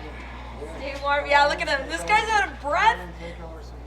Matthew is out of breath. Holy shamoles. That is awesome. That's great. Oh, what did Hey, you're the soccer player. That's right. I want to see some moves. I don't know. I don't have the proper shoes on. I'm wearing like Canadian fall boots. I never play soccer in boots. But here we are, folks. 4 commentators. Groundhog Day. Which will be the last commentator standing is my question. Who do you think out of all Well, how of do we us? do that? Do we just have Not to me, keep I'll be talking? playing football. I'm quite happy not to be the last. I'm quite happy to be the first commentator that leaves and goes back to the Airbnb and has a shower. I'm going to take that crown. Wow. You're going to wear it with pride. Yeah, it's been 48 hours in the same clothes. Yes. And yeah, no shave, no shower, no, whatever. Yeah. Anything new going down? It was yeah. saving the grittier details just for ourselves. Yep. Flying Fish Co. Yep, I definitely think, yep, your top 3 predictions. John, you hit the nail right on the head. You called it since day one. You already know who the heck is going to be able to make it to these super laps. So, well, the one thing that does happen, the one thing we're guaranteed of, is a Flying Fish board winning the last man standing, assuming someone does. That's right. If it goes to those 3. If it Well, does. there's still a starboard in there. Yeah, I know. In the mix. I'm not writing them off. I'm not writing them off. That's our prediction. Oh, hey, that's pretty cool though when you think about it. So the 3 predictions that we have are all riding Flying Fish boards. That's pretty cool. Yeah, that's remarkable. Sounds like a Colt. Buy the Flying Fish board. It will make you win. I mean, faster. I also like Colt, but. Drink the Kool-Aid. It will make you faster. This is Flying Fish marketing. Well, they are sponsors of this event, Yeah. so it is totally fair to shout them out. You guys, thank you so much for all that you do. What you don't know is all 26 participants this year are paid actors. Yeah. And this is actually all planned, and we're just playing out the script. This is just for a really good commercial. Yeah. This makes for 48 plus hour We would keep that quiet. commercial. So, Yeah, come we're on, live. Greg. Oh, we're live. Yeah. Oh, I forgot the button. It's red. It's on. Yeah. No. Becky Casey and 2 of them are 955. 954 paddlers. That's right, 2 of them. Alex Mono and Blake Carmichael are totally from the 954 paddling group. So if you guys don't know who they are or what they Who's are, 954? It sounds like a gangster. not kind of. Oh, cool. We gotta come up with like some cool Paddle gangsters. Yeah. Oh yeah, they wear like shades and like hide under the cover of night, you know. Do they? They all have 954 tattooed on their neck. Yeah. They wouldn't see it because they got that in prison, right? They got that in prison. Perfect. Yeah, prison tattoos. Done with a pen. Stick and poke. Right. Yeah. Yeah, Dixie Ross is all Florida boys, but one is true. One comes from Oklahoma, Tulsa, Well, 2 Oklahoma. of them. Batson's from Hilton in South Carolina. That's He's right. from Florida. Yeah. That's right. He's just in Florida a lot. That's right. He's honorary. So there's Floridian. actually 2 who are not from Florida. Yeah. Dixie, all Flying Fish boys but 1. No, Dixie Ross, Flying Fish boys but 2 because John Nippers right now he's on a speed board. That's his 19. Flying Fish or Florida? Oh, all Florida Florida boys that's but what 1. we Oh, sorry, I thought that said FF, not FL. All right, Batson is from South Carolina. Yep. John Batson is from Yeah, we're South. gangsters. Yeah, Packet Casey, So they what are. do all the 954 gangster So- gang paddleboards? They just yeah, so I was like, they go do paddle buys. Yeah. So 954, I mean, technically it actually stands for the area code of like the Fort Lauderdale area here in Florida. Yeah, However, that's though, the Paddle 954 crew is run by Packet Casey, and they are just an awesome community local group that gets together every Wednesday night. I believe though the time of when they get together changes just depending on the time zone. So now that it's winter, I believe Packet, you can correct me if I'm wrong, but I think it's 6:30 p.m. Wednesday nights, and this time of year they love to work on speed. They actually like to work on sprints. Awesome. So Packet takes them around a loop of the Fort Lauderdale kind of arena area, amazing. Yeah. and they go down some intercoastal waterways and have a real good time. Yeah, and Packet, who recently won ICF medals here at the SUP World Championships, is the leader of this group, runs the workouts, and is just a overall stellar human. Wow. So, Sounds Packet, awesome. thanks for chiming in today. I want to live in Fort Lauderdale. We're stoked to have you here. I want to live in Fort What's Lauderdale. Yeah, the commentator he's a equivalent fun of guy to paddle with. Superlap? Tongue Yeah, twisters David or too. reciting all the Morning, paddlers in David. order of leaving the race. I think I've done that quite a few times. Yeah, we actually. kind of. We need bigger challenges, Susie Rigby. But yeah, Superlap. What's the equivalent of a Superlap for us announcers? Speaking French. Yes, another language. Yeah. Another That's got to be up Maybe there. Yeah. trying to remember when everybody dropped out. Yeah. Try Oh, not to alright. swear to me. Yeah. Yeah, trying to I keep it remember PG. the first 3, first 4.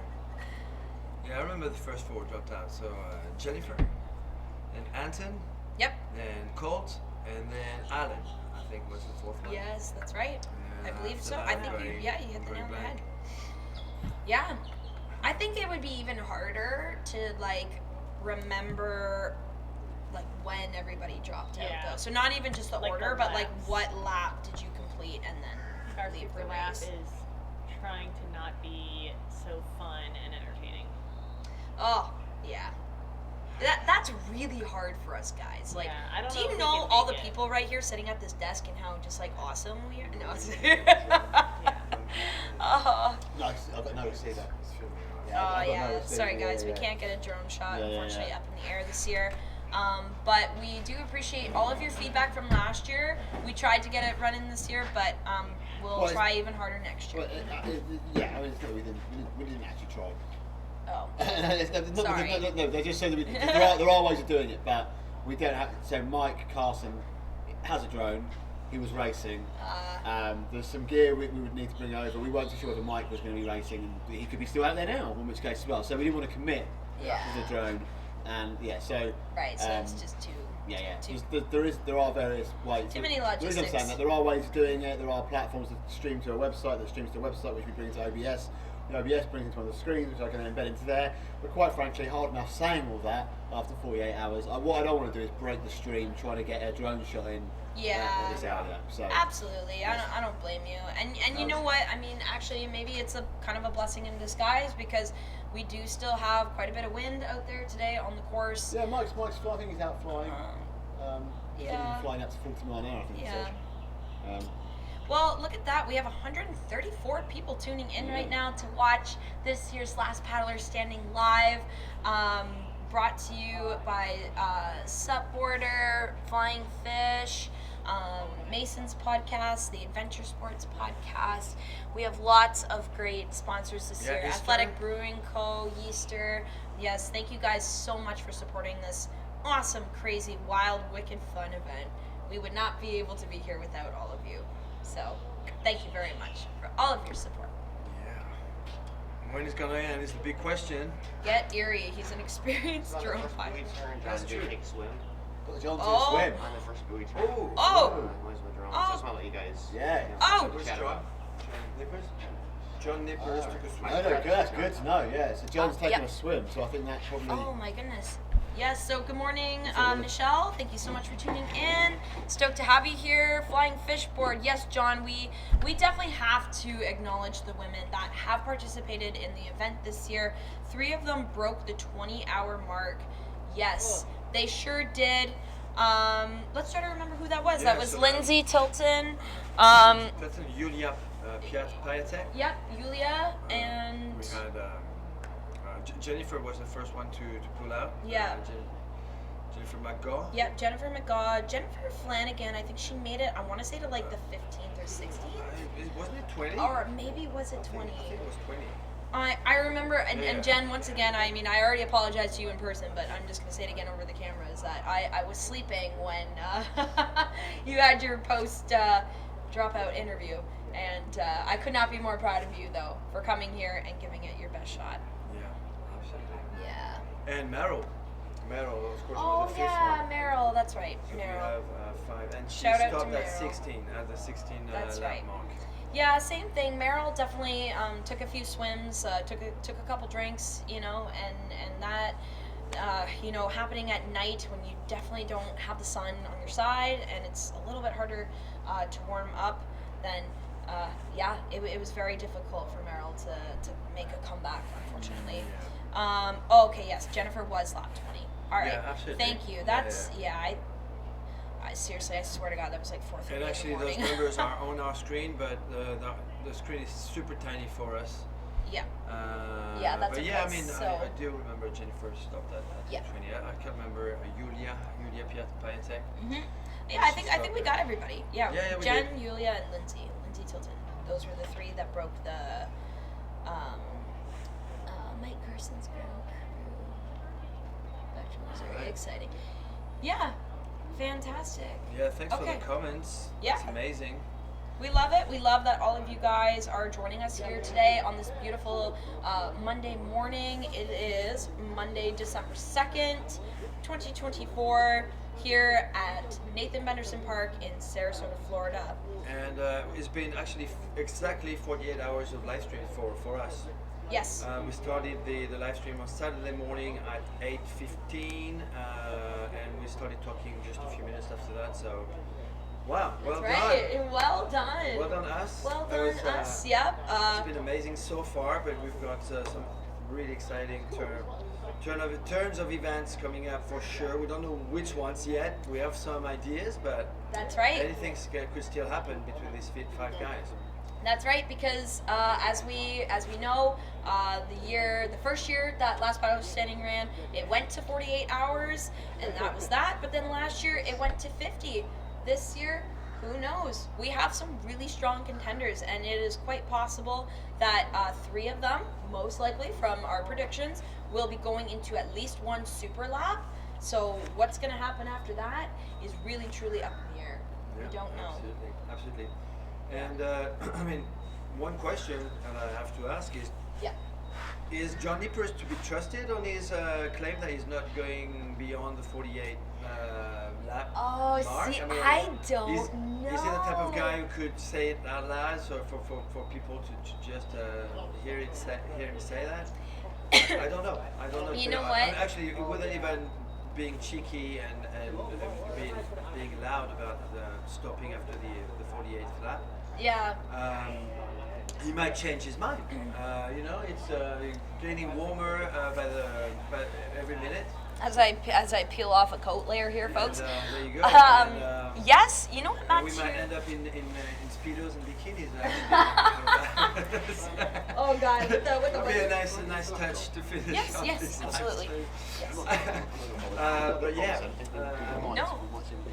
Absolutely, John absolutely. could carry on. John could carry on. That was my point. Yes. You know, he says something now, but we're about 5 hours ago. We thought Bobby would pull out, and he's still here and still going strong actually, and actually smiling at the camera and making jokes and everything. So. Yeah, Bobby for me was definitely very unexpected. I would have thought for sure that he just by his behavior that he displayed literally in the middle of the night, I did not think he was going to be able to make it till the morning, but he has proven us wrong. And I do agree with you. I think for John Nippers to say that, I mean, last year he did at least attempt a Superlap. So, you know, I mean, we had surprises too, like Lindsay Tilton, like dropping out at 25 or 26 laps. Like I feel like John Nippers, you know, he could come around that corner feeling like a whole different person. He might want to try. Who knows? It could be a psychological trick too. Like maybe if his competitors hear that, oh, he wants to drop out after this, they might feel a little more relaxed. Maybe he's going for an element of surprise. I don't know. We're kind of just throwing some scenarios in the air. But actually showing up for 49th lap when you said you would pull out, that definitely has some mental impact on your challenges. Absolutely. Yeah, because that is what last paddler standing is really truly all about. It does have a lot to do with your training and your physical capabilities, but I think more so than not, it is your mind. How well can you hold up here? Some great comments there from Kristen Thomas, congratulating us on the great work. Thank you, Kristen. Stuck to see first timer Dr. John Batson still in it, along with the 4 returnees. That's great. Sean Caden says, "Wait, what? It's Monday already. I'm late for work." Yeah. It's been so nail-biting event. Outstanding, go Alex. There you go. Yeah. Veronica Wold, I start 48. Personal therapy, PT, or physical therapy, sorry. Physical sessions sessions today after knee surgery. I was feeling down about that until today, watching them do 48 laps in 48 hours. Go guys, you are all champions. Well, good luck with that, Veronica. We're rooting for you. Good luck. And Katie is replying to Veronica. Fantastic. All right, thanks for keeping this live chat alive, guys, and actually keep coming with comments, requests, predictions, whatever, funny stories, anecdotes, jokes. We'd be very happy to read them out loud. You got it. Of course. Yeah, keep it child friendly. That's all we ask. We have 145 viewers joining us. Shout out. We've got shout out. So look at this camera up here. Oh, right here, right here. Lean down a bit. Right there. There's the people. Shout out Mom, Dad, Jackie, wife, all the brothers, everybody watching. Go Bobby. Woohoo! Go Bobby, go! Got him through the night. Yeah, he got through the night. Woohoo! See if he wants to do the 5 mile. We'll see if he wants to do the 5 mile. That's what we were just talking about. What do you think? Can you tell us? By the way, guys, you have to convince Bobby to guys, go come on in here for a second. Yeah, What do you think? Yeah, here, come on in. What do you think? Actually, sorry. First, before we get to that, tell us a little bit about Bobby and his character and what makes him a really, truly standout athlete in this event here at Last Paddler Standing. Well, Bobby does a lot of training. I mean, he trains every day pretty much for all the different races he does. And he's got a lot of heart, and he's got a lot of grit.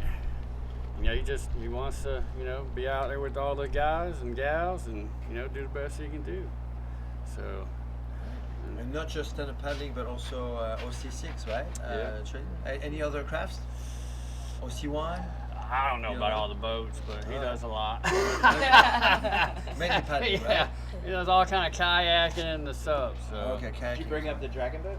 And the dragon boats, yeah.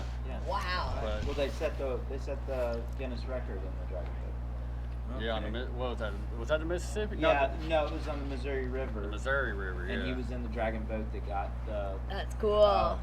Sorry, he was in the dragon boat that got the most miles in 24 hours. All right. And they set a Guinness record on that. Wow. Yeah. Wow, in a dragon boat. Yeah. Wow, We that actually had is several so people cool. that were out here at the race that were in that dragon boat. Then he had a world record for what, about a year or two on the Mississippi, fastest to paddle down there in a canoe, him and 4 other people. Wow. So yeah, he gets it.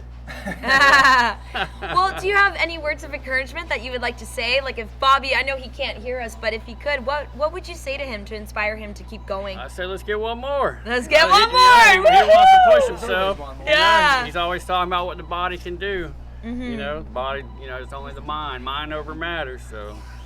And I how's want it to see been him for you? try. I mean, you've got quite a big crew. I've seen lots of different faces actually in your that tent over there. Yeah, we got a lot of family and friends coming in and out. There's 4 of us boys, so.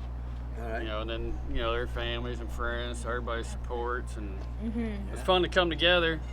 But working through the nights, cold nights, I guess have your ups and downs. But And Bobby's got kids, I suppose. There's right here. Hi. Her name's Evan. Anything you'd like to say to Bobby? I think that he's doing really good, and I think if he really put his mind to it, he could do the next lap, the 5 mile. Yeah, the Superlap, eh? Are Oh, you, well, have you been vocal over the past 48 hours? Have you talked to him? Have you supported Yeah, I him, talked to encouraged him a lot, yeah. All right. Are you going to push for that? I want him to, yeah. Okay. Yeah. Bobby's problem is he don't like to listen very much. He don't like to be told what to do. Grumpy. Yeah. Bobby can get grumpy. You know what? We have heard that actually. Someone told me that. They said this is an annual thing, and they're like, this is around the time when he gets grumpy. So I guess it's. We always know what to expect. Yeah. But then all of a sudden he arrives and he's got a And good he's smile on his face. happy. And he's like super. He can super do pleasant it. And That's ready what to we've go. been wanting. Like we come down here, and I told him, we're doing 48 laps no matter what. 48 laps. 48 laps no matter what. I mean, he could have done it the last 2 times. Yeah. Well, you know what? Honestly, we were just saying that it's truly phenomenal. Kind of in the middle of the night, there was a moment where we thought, oh, he's really struggling. yeah. I think it was the 43rd lap where he cut it kind of close, but he's really persevering and he's pulling through. Yeah, there's a time about 8 o'clock where he's ready to call it, but No, but you're not letting him. no, we're doing the 48 laps. That's fantastic. Well, guys, So thank you it's been so fun. much. You guys are doing great commentating. It's always the last 2 years. Me and Blake is my oldest. My wife and I got 2 more girls. We always watch it up in Georgia. Live stream, and it's like you can't take your eyes off. It's like a big soap opera kind of. That's right. That's right. You go to bed for an hour or 2, and it's like, hold on a second, what happened? Who dropped? I feel like a lot of the people on the live stream were all throughout the night commenting, and I'm like, you people have been watching for 24 hours or longer. It's pretty impressive. I mean, a lot The of people diehard. watch it just about all night. Yeah. I mean, they can't. But it's funny because you think about who's going to want to watch that. And everybody. People going surfing. Well, 150 of them or more actually right I now. guarantee you everybody woke Right up now. this morning, couldn't wait to turn it on. Oh, yeah. And, see what's going on. Yeah. Excellent. Well, thanks everyone for watching. That's amazing. Well, thank you guys. All right, and you don't want to miss. Thank you. Yeah, it's gonna be Let's exciting. go, Bobby. Woo! Thank you, guys. That was awesome. Thanks, guys. And you don't want to miss what's coming up because we've got the end of lap number 48 coming up in about 6-7 minutes. So I'm gonna Holy get shamoles, ready for guys. that with Woo! the roaming camera. Yeah, that's There's right. Plenty of action, beach action coming up right now, and We plenty will- of drama, I'm sure as well. We will be getting that set up So shortly. don't go away. Okay. Yep, don't go away, folks. They're coming in. They're coming in hot. Yeah, I was gonna I am- say, move on over, girl. We still cold. Yeah, we It's- still have a heater under this damn sure desk do. because it is so cold. I'm literally putting my hands on it. And I'm very influenced by Bobby's family southern accent, apparently. I know. Should we start talking with an accent? Should we start? Oh God, I'm god awful Coming at in. accents. Coming in first place. Coming in first place. No, I'm just kidding. We are so excited though to see that soon. Again, probably in the next 5 to 10 minutes, we should be seeing our paddlers start to roll in. Bobby is a beast. We are on the edge of our seats. You can't miss a moment. So invested now. It's been a long night watching, even longer for you and the paddlers. Driving home from 5 great weeks in Florida, rooting for John. Also pulling for flying fish boards. Nice. You guys are awesome. Yoo-hoo! I feel like this is like one of the best like audiences we've ever had for Last Paddler Standing. Yeah. Like everybody's chiming in, everybody's, you know, supporting, or oh, sorry. I never know where to put it. And oh no. Okay, so we got 155 people. For those tuning in for the first time, what's a Superlap? Oh, that's a great question, Colin. So, basically how Last Paddler Standing works is that the paddlers have to paddle 3.3 mile loops every hour on the hour until the 48th hour, which is literally where we are at right now and why this moment is so exciting. Because after this lap, so the 49th lap is the start of our super laps, and the super laps are where the miles, instead of the loops becoming 3.3 laps, they are 4.9. 4.9. So they're a little bit longer, but you still only have 1 hour to complete that. So, you know, that's up to the paddlers to really keep their heads down and grind and push forward. They've been pushing through for 48 hours for 2 full days at this point, and now they get to push a little bit further or a little bit harder. So that's where the challenge comes in. The wind did pick up. You guys can't really tell, but the wind's picking up. They're going to move to the fish cam soon, but they have a lot of forces kind of working against them now. Working against the clock, working against the wind. So we're all super excited to see how that's going to pan out for the rest of the paddlers. So and they're not subjected to just one super lap. Yep. As long as they're completing the laps within the allotted time, they can continue to paddle. Yeah. So So Haley asked if they're on the super lap now, and the answer is no. They are about to finish the 48th lap. So once they come in, and you will see them come in shortly, Mathieu is just kind of getting set up here right now. When they do come in and they go back out, that will be the start of the 49th lap, which is the very first super lap.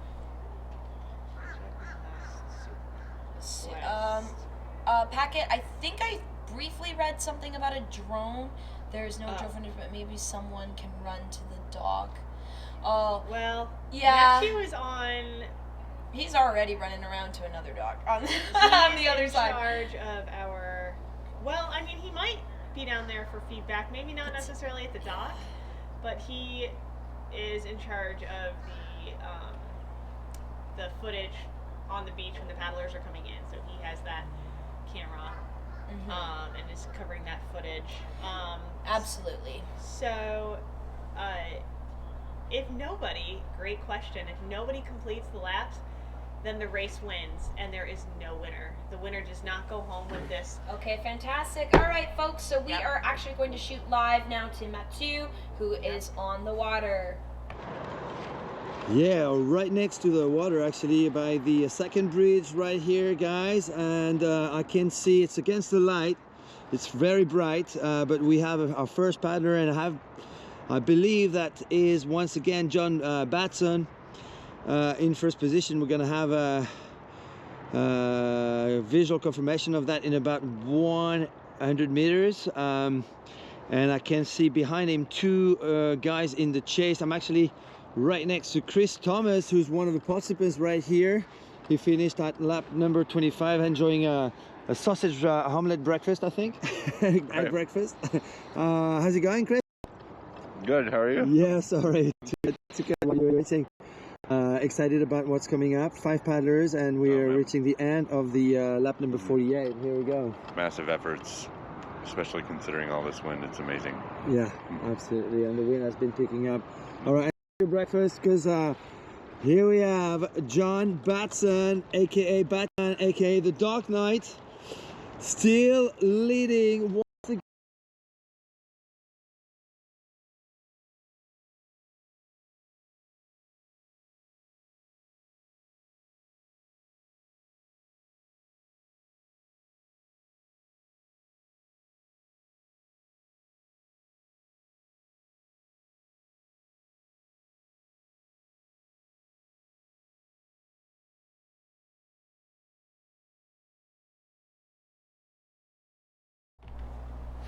All right, folks, so we're just experiencing some technical difficulties with Mathieu down at the other end. He's trying to get close-ups of the paddlers that are coming around the channel underneath the second bridge right now. I believe John Batson was the first person that Mathieu had eyes on before we lost him. So we should be seeing him roughly. Oh, here he comes, gliding through. Oh, okay, now, oh, Mathieu, hold on. We lost you there for a minute, so, oh, shoot, we lost you again, Mathieu. It might be a little too far out. Yeah, I think you're too far. I can't. Mathieu, I think you're too far away from us. All right, so we have John Batson, who is coming in hot to even keel. He's had that same pace, that same like strong stroke for the last I don't know, 48 laps. Yeah, absolutely. John's looking pretty strong. Like I said, I don't think anything's changed with him. And yes, Luke Carmichael, we totally remember Blake. We know he's out there. We're rooting for him.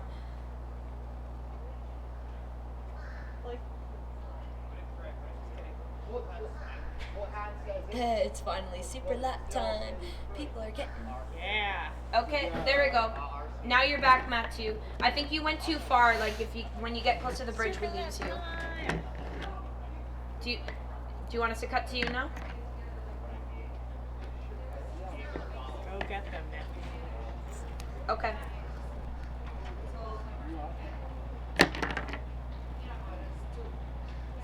Very impressed by what John Batson from South Carolina is actually doing once again, finishing first at a pretty good pace, arriving in 43 minutes, finishing this 3.3 mile lap in 43 minutes, or slightly more than 43 minutes. And in first position once again, so showing no sign of distress whatsoever. So I think he's actually looking forward to this Superlap, and yeah, he's definitely going into the 49th lap as a big favorite, actually, after being so consistent from the first minutes of this ultra endurance event. Started on Saturday morning at 9 o'clock, and here he is finishing his 48th lap after a little less than 48 hours, and finishing strong. But it's not over for him, because we've got the super lap coming up from now on. Lap number 49 will be a 5 mile format with 3 pretty sharp turns, 2 left buoy turns and 1 right buoy turn right over there, and some big sections going into the headwind. You looking forward to that, John? I'm not sure how that's gonna work. Are you good at buoy turns? Because you're gonna have to do a bit more radical turns than what you've been doing so far. I still want to stay dry. Yeah, did you ever fall? Ever fall in? No, fortunately I did not. Okay, fortunately you didn't fall. I guess we can throw, you know. All right, we've got Blake Carmichael finishing his 48th lap. Whoa! Someone's going down at the back, and that's Bobby Johnson. Was pushed by the wind, couldn't turn his board properly and lost his balance. Ah, that's a bit upsetting, as he's just about to complete his 48th lap. Come on, Bobby! He's got plenty of time to reach the beach and finish his lap, but what's good about that is that he's actually close to those 2 guys at the front, and that's Blake and John. How are you feeling, Blake? Oh, time to get ready. Yeah? It's coming up quick. Superlap's coming? Yeah. You've been ready, been warming up for this for the past 48 hours? Yeah. And now comes the real grind. The real grind is now. It's been a fun warm-up. All right, go get ready, because we've got the Superlap coming. And wow, big shout out to this lad, Bobby Johnson, aka Loch Ness Johnson, aka Grumpy Bobby, Cranky Bobby, finishing his 48th lap. Actually not as the last paddler on the water right now, but as the third one, that's quite an achievement. Best time yet. And his best time Best time yet. so far 8:45. So right now he's gonna finish in 8:40 in 46 minutes and claiming that one. I mean, might not even be over for this guy. I'm wondering if his support crew, and big shout out to these guys, look at them. They really helped this guy go all the way.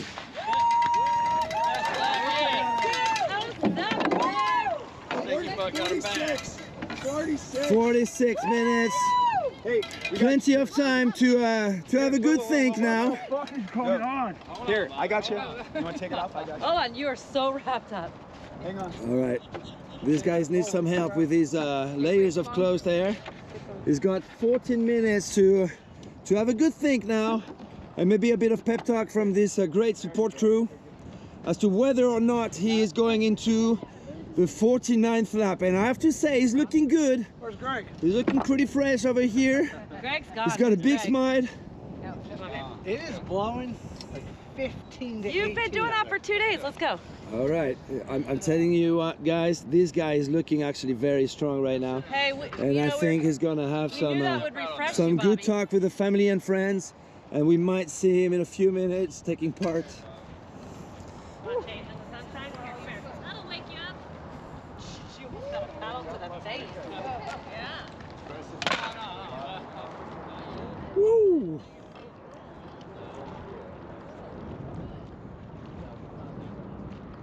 Sorry guys, getting a little emotional here. Woo!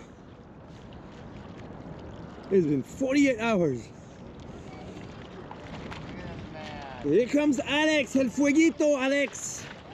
From Miami, finishing strong as well. 48 laps in and ready for more, I'm sure. How are you feeling, Alex? Tired. Tired? No way. No way. It's only starting now, man. Let me slide this in. It's really starting now. I know, I'm not ready yet. The grind is starting now. You've been preparing all year for this, and the super lap is coming right your way. And one last paddler coming in, and that is John Nippers. He made the claim that he would stop here, and we're hoping he's going for more because we want to see more of this guy. There's a super lap coming. Good job, John. Amazing job, and I can't imagine this guy quitting right now. So I think he's got plenty of time to talk about this, whether or not he's taking part in the super lap. There's all the other boys.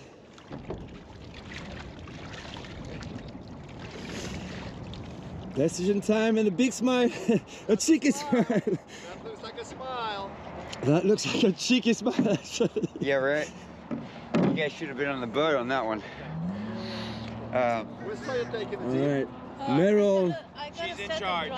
is in charge now. What? Yeah. All right, let's go. Good job. What? I took a swim. Look good. Looking good, John. You had to get a bath at some We want to see you more. I can't imagine this guy not taking part in the super lap. No way. Look at this guy. He's not even tired. No way. There's no way he's not carrying on. No, we're not letting you rest from now on. You had a good time. All right, guys. Quite emotional finish of this very so important 48th lap, guys. Whew. And there's plenty more coming. Plenty more drama coming. I have to say I'm impressed by Bobby. Looking good, looking strong, looking all smiles. And yeah, over to you, Craig, and the team over there, Maddie and Lindsay. And in about 10 minutes now, a bit less, we're gonna have start of lap number 49, which is our first super lap. 5 miles instead of 3.3 miles, so that's 8 kilometers. instead of 5 kilometers, and that's going to be a grind with 3 very sharp turns and plenty of headwind sections from now on. Woo! Over to you guys. Thanks, Matthew. Oh, there we go. You're like, oh. I literally, because like guys, my hair is like so knotted, yeah, so I was my hair's like, so knotted as well. That's why I'm keeping it under here. you have luscious locks. Look at all those hair okay? knots. Luscious locks. Thank you guys so much for tuning in live to Last Paddler Standing 2024. All of our paddlers just completed the 48th lap. Guys, it has been officially 2 whole days. Wow. Wow. Wow. Oh, we're just changing the camera angle slightly. A little bit. Just get my good side in. Just your good side. Just like your luscious locks. Exactly. We need people to Damn, see you've sussed me out. the real Greg. What have we got here? So, Brian, 11 miles per hour winds with gusts of 21 miles an hour still. Yeah, incredible. Yeah, good job, Batson. Yeah, okay, good job, can you leave John though, yeah? Thank you guys so much for supporting all of the paddlers. I'll transfer to you now. Go Alex, go John. Yeah. Look, this guy's fooling around, joking around, making some gymnastics move and getting ready for. I got 3 layers of wet for lap 49. Is that gonna happen? John, are you taking part in the next lap or what? Absolutely. Yes. Yes. I'm taking that as a yes. Just that hesitation. I am definitely going to be rooting for these guys. Yes. Yeah. No. I'm not taking no for an answer. So I'm only coming back to you when you say yes.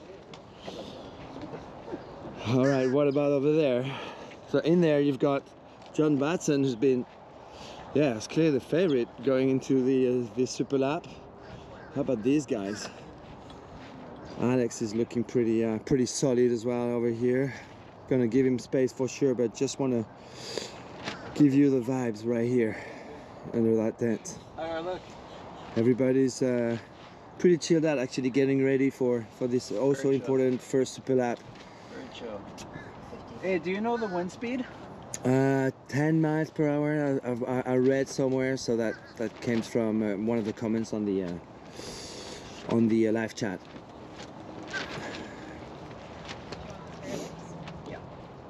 All right. 10 miles per hour is what Windy is showing.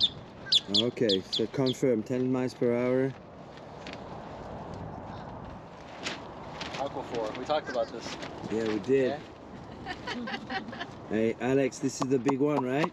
You know that? You've been training for this all year long. I'm ready, my dude. You're ready, good.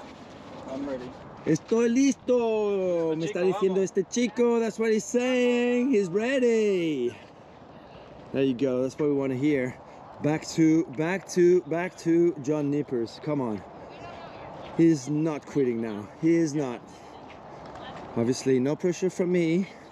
The pressure is going to come from Meryl and Alexi over here. I think is. Yeah, I'm just going to fall in again. I'm just going to put the camera here and not say a thing. What's going on over here? No, just keep talking. Whatever.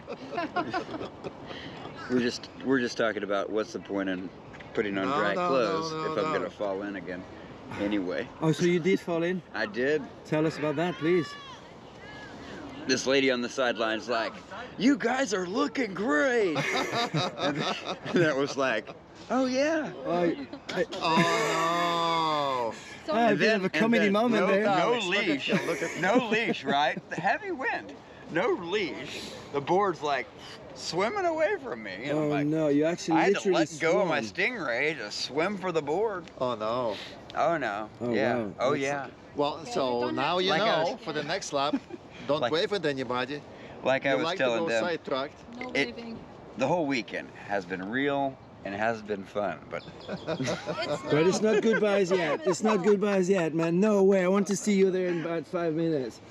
There you go, Meryl. Come on, do your work. Come on, Alexi. We want to see this guy taking part in the next round. All right. Hey, Greg. 48 laps. How are you feeling?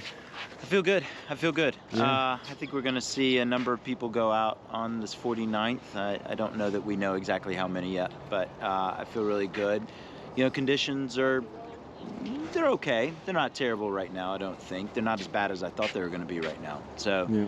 I guess the real question is how many more hours are we going to go? We don't know that yet. How do We you have think a we're going to few have that- 5 athletes? We have a on the few start? that are looking pretty good right now. They look like they're still pretty fresh. Yeah. And so that could carry this for a while. Who's giving you the best impressions?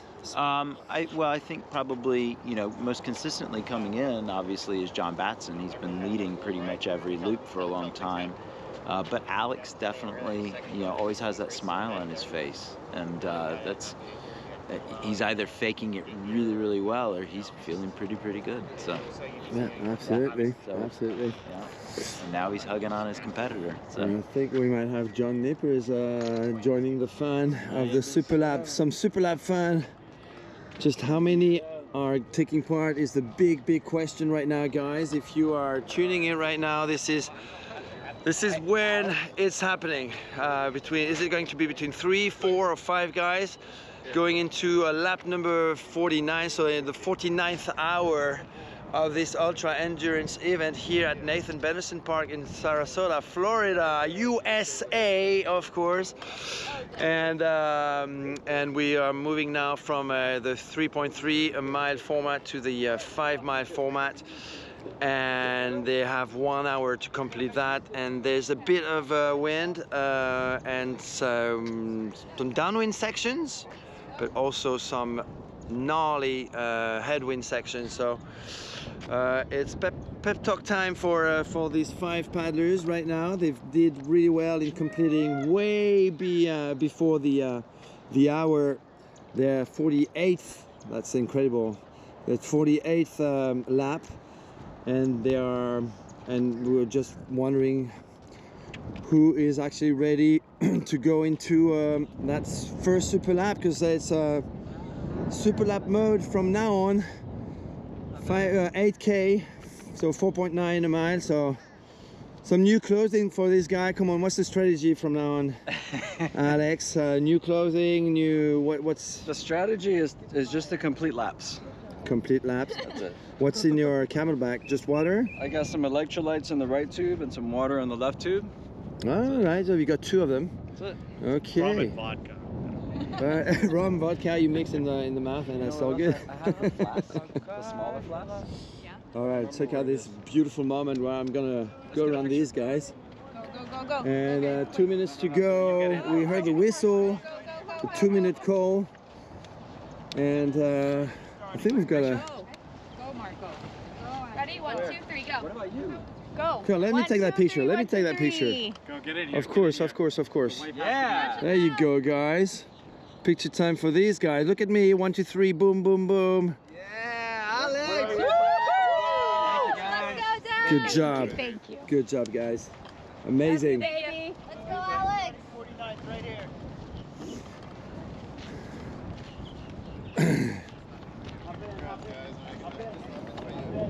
All right, it's photo time for these 4 right now, but there's a 5th one coming for sure. Run. I can't. There you go. A fabulous 5. On 3. 1, 2, 3. All right, 1, guys. 2, 3, and go. Get ready. All right, John Nippers, Alex, Samuano. We've got John Batson. We've got Bobby Johnson and Blake Carmichael. Some 5 top names now, known internationally for their endurance skills. I haven't much left to prove, really, after 48 hours of non-stop paddling. These 5 guys went through a second night of gnarly paddling, and the countdown is on. 2, 4, 3, 2, and 1. It's only 4. 1, 2, 3, 4. It's only 4, guys. It's only 4. It's only 4. Bobby Johnson is signing out. 4 paddlers going into this 5-mile race now. 8-kilometer race for these 4 guys to complete in 1 hour. potentially go for more. There is something going on there. It looks like Alex forgot to turn on his speed coach, so losing some precious time there, but he's gonna try and make up for that. I'm gonna walk with these guys a little bit just to see how they handle that new speed, because they are definitely pushing like proper racers right now and not just ultra endurance racers. They do have a lot more distance to cover in 1 hour, within 1 hour, and that's a whole different ball game from now on, guys. And it is whoa, John Nippers. John Nippers, look at him flying on that 19-foot 0.7 board. I think that's what Bob Blair, the boss of Speedboard USA, mentioned in the stream earlier on. But look at them flying, they are fast. So there you go. In first position it is John Nippers from Oklahoma. Then we've got Blake Carmichael. Oh, sorry, no, it is John Batson. I'm not sure anymore. It is no, it is Blake. It is Blake in second. No, it is John. Sorry about that. John Batson in second place. Blake Carmichael in third, and trying to catch up after a slow start. Alex Samuano from Miami in fourth. We are left with 4 last paddlers standing. There can be only one, if at all, because there's a possibility none of these paddlers complete the course on their own, which is the one rule that they need to observe in order to be crowned the last paddler standing 2024. But I'm so impressed by John Nippers. He's looking strong. This looks like a 10K traditional long distance race, and he's leading the way by 20 meters. These guys are actually going fast. Obviously they are helped right now by the wind in that downwind section, but what the big difference, as we've seen, and I'm sure Craig in a few minutes will be able to show once again the new course. But basically over there at the very end, instead of taking a 90-degree turn, they actually have to go to a buoy much further down, which is the new buoy, and they have to turn, do a sharp turn again, and go back up to the very end, and then face once again the whole length of Nathan Benison Park to go down towards the tower to complete their lap. So that's a total of 8 kilometers, 5 miles. And that's to be done within the same time of 1 hour. All right, so we still have Alex at the back in fourth place, and catching up with John Nippers at the front is John Batson and Blake Carmichael. All right, I'm slowly walking back towards the tower. Woo, what an emotional moment. We definitely want to have Bobby Johnson on the camera very soon, whether he's coming to you guys, Craig and Maddie and Lindsay, to the desk, or so I think you're with Bobby, so back to you guys. Hey, yeah, well, we're not with Bobby just yet. We're going to let Bobby get changed and settled and stuff. But wow, well, there we go. So what do we, let's see if we can recap just what just happened. Yep. So everyone coming to the time, everyone well, firstly Nippers wasn't going to go, then he was going to go, then he wasn't going to go. Yeah. It looked like we had all 5 going, and then the call signal went, the countdown went, and Bobby's board stayed on the beach. Yes. So we're down to 4 onto the Superlap, and then Alex looked like he had a bit of an issue, and what he did, he hadn't turned on his speed coach. Correct. So, what is a speed coach? What is a speed coach? So, I don't use one, but I have one. Okay, we can talk about it. Yeah. I can talk about the placement. It's placed on the front towards the nose of your board, so you can see it, say in lieu of wearing a Garmin watch. Yeah. It's basically a digital display for tracking things like your speed, your time, your heart rate. Yeah, you can link it to your heart rate monitor, your Your average pace, your current pace. So, you know, the stats you want to use, and it's a nice, big, clear screen. You're not having to look at a watch to look at it when you're paddling. You know, your arms are here. It's down there on the board at your eye line. You can be paddling and you can be pulling and maintaining a pace. Why is that important? Well, they will know exactly what pace they have to maintain to get around this course. So on that downward leg, they'll be probably going a lot faster than the pace they need because they know they're going to be coming up into the wind as well. So they're going to be looking to keep that average pace per lap under 5 miles an hour. That's what they're doing. So it looked like Alex had forgotten to turn his on. He's been turning it on every lap. I've seen him doing it. Yeah. And it looked like there he left in all the excitement, hadn't turned it on, and he would rather lose a little bit of time to go down to his knees, turn it on, than try and basically guess a lap, which it would be. You'd have no idea.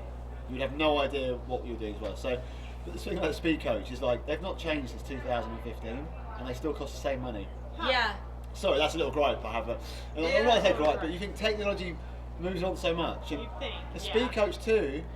You get them in 2015. There goes a potential sponsor. Hey, speed coach, if you're listening, do us a solid. I've got one, and I love I've got one, and I love the fact that I can stick it down on my feet and look at the board. But like, nothing's changed on it since 2015, and you know, like the Garmin and all that stuff, and whatever we use for tracking for everything. But having a big screen, but yeah, anyway. Adapt with the times. Yeah, it's just like, and then they're like everyone has them, and like you think there's, you know, the app that it comes with is rubbish.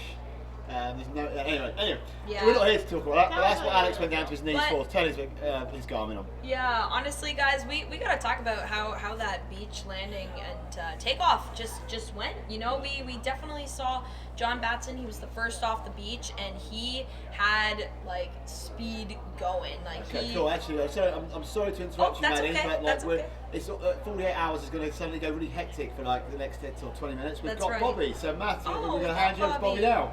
Yeah, Bobby's here. Congratulations, Bobby. What an amazing event you've had. 48 laps was your goal. You achieved that goal.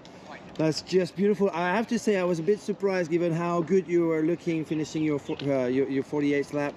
That you were not taking part in that super lap, but I have the feeling that you want to stay on a success and not missing out the opportunity to score to finish within the time, the cutoff time. Yeah, I don't upwind like those guys. They're super fast going upwind. Yeah. And it is, when I got down to the end of that lake, that's the roughest I've seen it this entire time, and it's been rough. Okay. So you know that what they're going through right now is pretty gnarly. Oh yeah. Nippers went right off the board down there. Okay. Yeah. How are you feeling about the your events? You had a pretty good run. Some good and bad moments. Been a bit of a roller coaster. Looks like you had an amazing team. I'm sure you've got plenty to say. Well, definitely an amazing team because I wouldn't have done it unless my brother Andy or my wife Carrie made me do it. Of course, my goal was to hit 48, but by 10 o'clock last night, I wanted to pack it up and go home. That's what we felt. Because yesterday was just horrible conditions, and being that I don't upwind like those other guys, where they get through it so fast, we have to sit there and grind at this slow pace to get through it.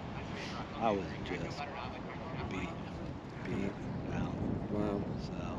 So how did you recover from that? Because on 2 occasions actually we saw you going down and going up all of a sudden, finishing your lap strong, and actually finishing these past 3 laps very, very strong.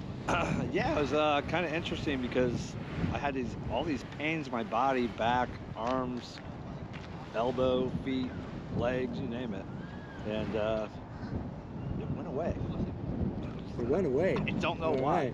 The cure is paddling, basically. That was the second to last lap where it was like just the pain just was gone. I don't know why. Thankfully it was. The last lap though, I was definitely feeling it. Yeah, but you finished in a very good time. Yeah. Were you pushing harder for this one? Knowing that it might be the last one? The nice thing is that the wind's so strong going down, so I had a super fast pace going down, and then I'm very good at cutting across in that reverb. Like I was beating a lot of people across that the whole time during this race. And then once you get on the other side of the lake, the way this wind's blowing, there's pockets that you can hide in. So I was able to just go right up it. And of course I was trying to stay with Blake and not John, but Blake. And, did that help, by the way? Yeah. Paddling with Blake and chit-chatting with him? Oh, yeah. From time to time? Yeah. That's one of the roughest parts about paddling at night. Mostly when you're super tired and you're feeling terrible. If you're not talking to somebody, like I probably ran 6, 7, 8 laps last night by myself. And that was rough. Okay. So, and they're just fast. Those guys are there. For some reason, I just didn't have the speed after that wind. And that's one of the reasons I wanted to be done at 10 o'clock last night. Because paddling out here by yourself, and if you're talking to somebody, it's not that hard. It's mindless, But if you're not talking to anybody, your mind's going, this sucks, quit being negative, this sucks, quit being negative. Yeah. And you have that whole loop to think like that because your body's just killing you. Yeah. So. Well, you've taken part in all 3 editions of Last Paddler Standing. Is there going to be a 4th one for you? The first one was pretty calm. The second one was pretty calm. This one makes me think I will never do this again. Because I don't want to go through those conditions again. The problem is it's such an enjoyable event to be with everybody, from the spectators to all the crew, all the paddlers that are here, all the ultra paddlers that come here to help out crew. I know so many of them. And then to be on the water and meet all these new people, it's and over and over. You go out one loop and you paddle with whatever John. The next loop you paddle with Laird from Australia. Then you just meet all these new people, and it really makes it enjoyable. So it's. I've said this about a lot of the races that I thought I would never go back to. I'm never going to do this again. And then I sign up like 2 weeks later. So. All right. Well, that's what we expect from you for 2025. Congratulations once again. I'm going to give you a big handshake, man. That's so well done. So proud of what you've been doing. Good job to that guy, brother Andy. And my wife, Carrie. And the wife here. You've done such an incredible job at getting this guy back on his feet every single time. He did it though. That's such an amazing teamwork. Mean dad voice that he used on Bobby, and Bobby got scared. There you go, guys. Whatever it takes. I have a lot of windy pictures. All right, here's another family picture with me in it. There you go, guys. Back to you, Craig. Thanks, Matthew, and thanks, Bobby, for an incredible weekend of watching him pull it out of the bag. Get what he said he come here to do. It's incredible to watch, right? That's right. Subboarder Will has a suggestion. Should there be a 48 club tattoo? John went in again. Yes. Okay, we've got John. John's gone in again. Oh, No, he went down like that. John. Right. John went down. Yeah, Nippers. John Nippers is currently down, Camera to folks. this, and then you got your Yeah. That would actually be cool. Yeah. Just Yeah, give us the no. remote. Okay, we want to try this, folks. We've Can you got- see that John Nippers is down? Through the power of technology, See, technology. Wow. that's Boom, John bam. Nippers at the moment down. Crazy. John Nippers is in the water currently. He is down. No. Yep. That's them Yeah, he's moving. in the water. Maybe I can film that. Yeah, John Oh, Nippers is in Yeah, I the can water. do a wide shot. I think this is how. This Yeah. is old tech, new tech. Yeah. So, He's should running. there be a 48 club? Where's he gone? Tattoo. Where's he gone? Uh, he wants to see if he can get John Nippers in He's the miles water. away from it. Yeah, he's too far. Where you going, Matt? Where you going, Matt? I think you're going too Matt, far. where you going, Matt? You'll never get anywhere near him with the breach. I don't know where he's going. He won't reach that far. You haven't got anywhere near it before when we lost the signal. Anyway, yeah, give it a go. We'll go back. Yeah, we'll see what happens. Yeah. Keep going. We'll try. So, 48 club tattoo. Is that Yes. in You know what? Maybe I'm super biased because I have 5 tattoos, and like if I was participating in this race, and if I made it to 48, I would definitely get a 48 tattoo. I have none. You have none. Okay, but what? No, I have no more room. I was gonna say, I'm like, you're lying. I've seen pictures of your sleeve. I think it's pretty damn cool. So he's gone in again. Nippers. Yeah, John Nipper's gone in again. And he maybe just want to go swimming. Yeah. Yeah. We have got the drone up. We had a go at trying to get a live feed into it. Not this time round, but there'll be footage we'll put online. Bobby signed out. The wind. Oh gosh, guys, the wind, it's kicking back up again. While we're it's talking, a factor, should we take a look at the actual Superlap and remind ourselves what they're actually doing here? Yep. This is the course that they are out. I just walked to the parking lot in the wind. It was terrible and freezing. So Here we go. No. So this is the Superlap. So they've just done this part. This is actually a downwind. So they're going downwind. They're getting a push, and they come to this top buoy at the top here. They turn left, and I think that's where John has fallen there. This is the extra buoy. There's a right-hand turn. The first time they're going to turn right, back up to the top, and that's a hole into the wind. That's an upwind into a headwind behind the island, under the bridges, popping out back onto the beach.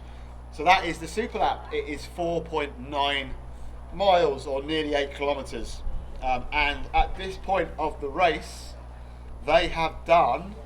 Let me just look at my We're headphones. gonna calculate this real quick, folks. So at this point in the race, they've done 160 miles. This guy chilled. They've done 160 miles. Oh, well, wow. And now the race starts.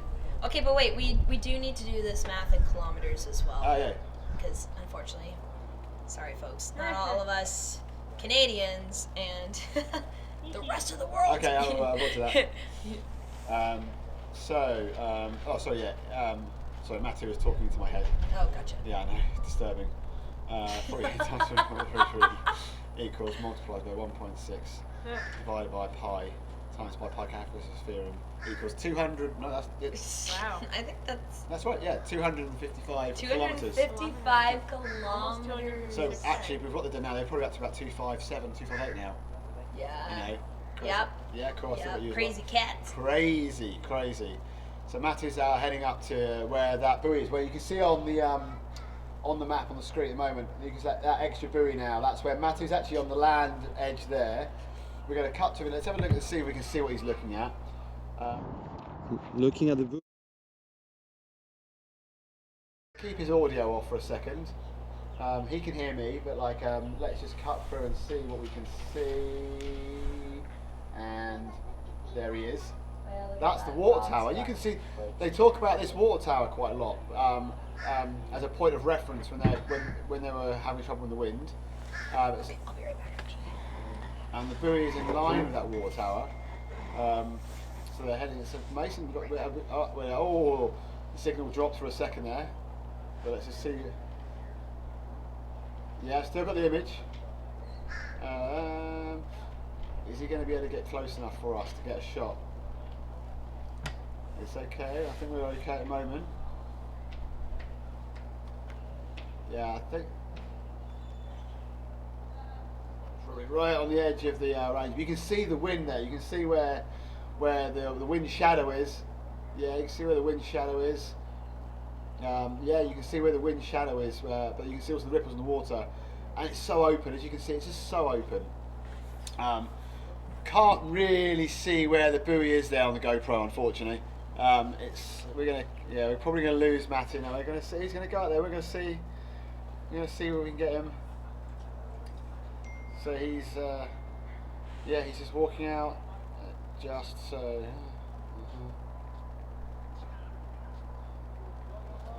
Okay, starting to lose. We're losing it now. I don't even remember when I had my last coffee.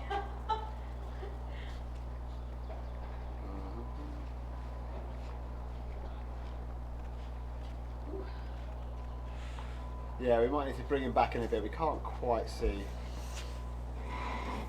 can just about see it. He's going to move back a bit. I just want to look at the sun, but it's like the calm between the storm now, isn't it? We're all kind of like Just waiting around now. Well, because now we know, like, when we look at our watches, like, it's 9:20, but it's like they're not going to be in at 9:40. No, yeah, of course, Not- yeah. not We've like- actually got our 40 minutes. Not like what we're used to, Yeah, right? we have a kid.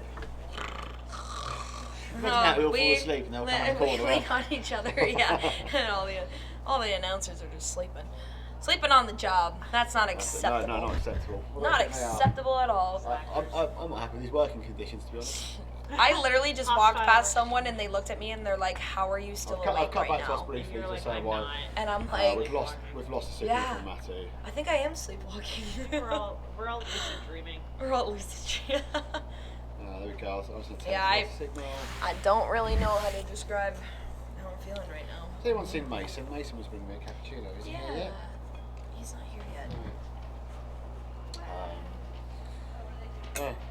That's okay though, folks. We are on our very first super lap here at Last Paddler Standing 2024. Nathan Benderson Park, Sarasota, Florida. You know, the sun is shining. There's not really like a single cloud in the sky. However, it is still a little We've chilly. still got the heater on. We've still got the heater still on. have the heater. We've still got the blanket. Yes, Feel the right, yeah, blanket. let's share the Oh, yeah, blanket. Yeah, warm up. Warm up, get all cozy, It was cozy. not this cold last year. Ella asked me, did I forget that how cold it was and I should have brought some more clothes? But actually, it was not this cold last year at all. Nope, it was not this cold But last is year. this more wind? Is this more like typical Florida weather in this time of year? Yeah, usually by December it gets like this, maybe a few days in January. Typically not November. I feel like Thanksgiving is always pretty warm. Yeah. And it was warm on Thanksgiving. It was. We went out We for a had paddle. like perfect Yeah. weather for a week or two, and then I think we had a cold front. It got warm again. Then we had this cold front. Yeah. So yeah. But it has been bitter. It has been bitter. It's been really hard to warm up. Yeah. And someone did actually ask me, why are we not in the tower? And, so why are we not? ICF, the tower, and there's a very good reason for that. Firstly, it's all locked up.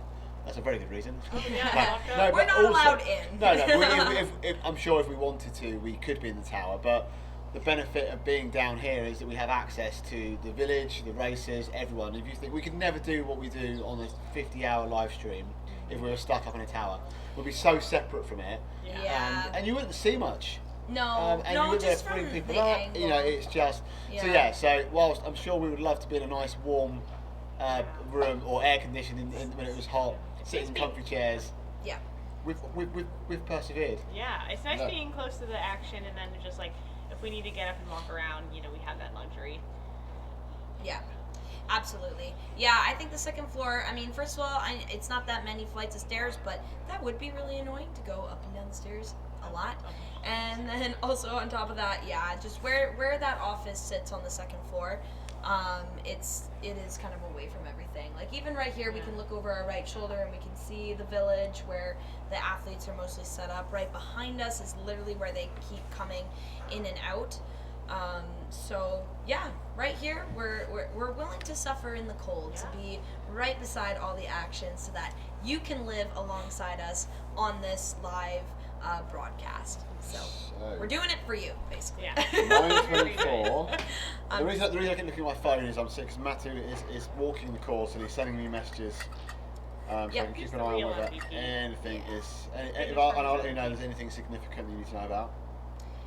Yeah, that's okay. So, yeah, it's unfortunately, guys, for us it is quite hard at this point to see where the paddlers are. Oh my god. On the race.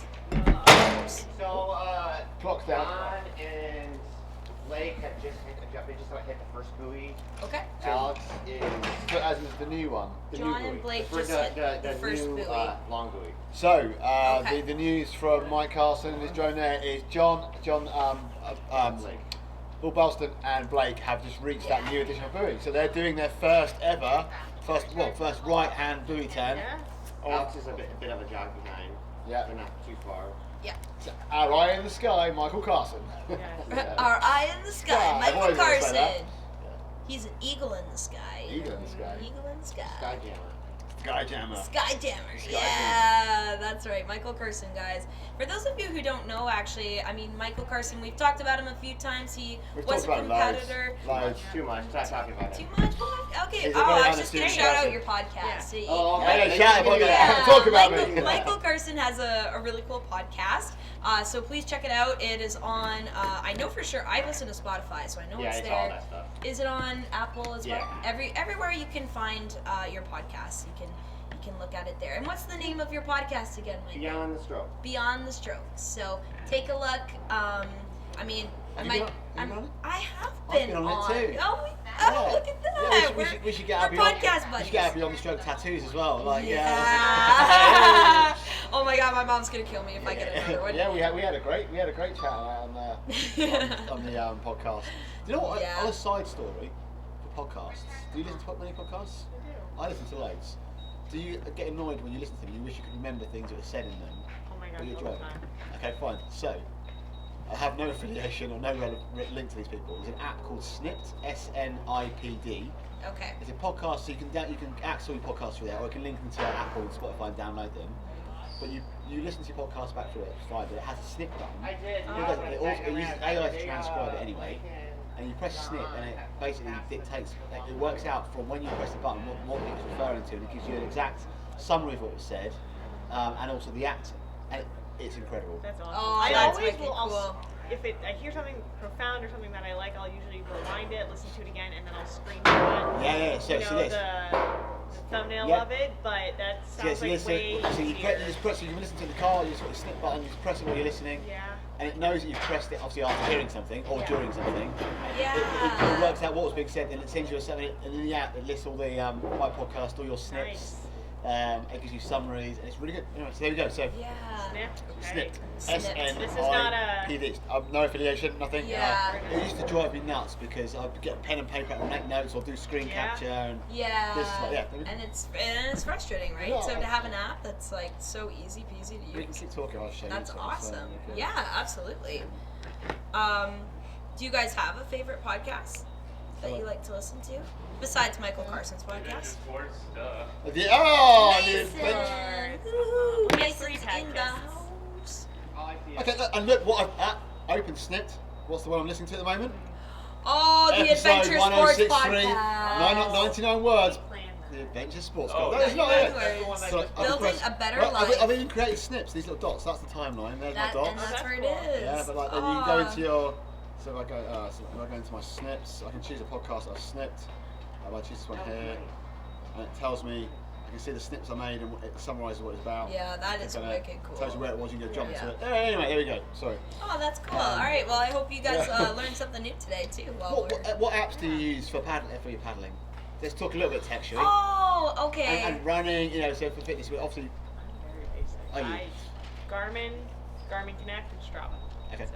Okay, I use Garmin Connect mostly, but then before that even I use actually Paddle Logger. So Paddle Logger is specifically a GPS tracking app for paddlers by paddlers, and my favorite feature that Paddle Logger has is called Paddle Live. So every time I turn on Paddle Live and start tracking my paddles, my loved ones or whoever I list as my emergency contacts get a text, and the text will say Maddie LeBlanc has started her paddle on the water, and then it includes a link, and so when they click the link, it leads you, That's awesome. in real time. So my parents, they can always check up on okay, Maddie's on Lake Ontario today, so they can check in on the link, and anytime they press that link, it will always give them a real time, flashing red dot, literally symbolizing where I am on the water. And then every time I end my session, it also sends them another text saying Maddie LeBlanc has ended her session and she's safe off the water. So you have to have your phone on you to do that, correct? Phone or Apple Watch as well. Unfortunately, Paddle Logger. Gimme says love Paddle Logger. Yeah. Aw, thanks, Ben Bailey. Sam says she loves Paddle Logger Rise and Glide. So Rise and Glide is the podcast that my coworker Holly Pye, really good friend as well, we host that podcast together. And then we've obviously got Sup FM podcast, Simon. Yes, Up FM. Let's go. Awesome. There's so many great podcasts. Yeah, there's so many great ones in and out of the paddling world too. As you guys know, Mason, his podcast also helps sponsor Last Paddler Standing, which is the adventure sports podcast. I highly recommend that you check that podcast out. There's lots of great episodes there. The podcast, Beyond the Stroke. The Huberman Lab, that's a good one. I like that one. I love that, yeah. There was the Paddle and Foil show, wasn't there, that was Supboarder sponsored, but that hasn't been updated for a while. Oh, yeah. We'll have to good about that one. And of course, we've got Lindsay and Casey's podcast. Aloha Athletics, that's right. Training with Aloha Athletics. You on that one?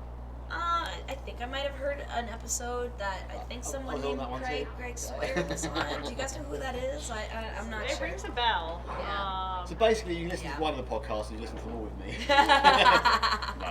No, they're all great because they all have different takes and different ways of approaching things. So I really enjoyed Mike Carson's podcast. It's great because he speaks to some really cool, and he's got a real different nature about how you ask questions. We've seen Mike's video he made of last year's Last Paddler Standing.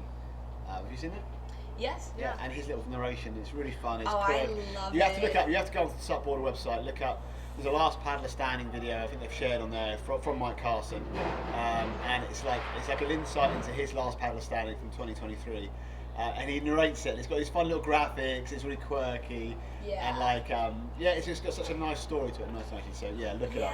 One of my favorite little funny things in that video actually was like he was describing how like Greg Wingo and the timing tower has a watchful eye over all of us, and then he put like the little logo from like Lord of the Rings, you know, like the evil thing.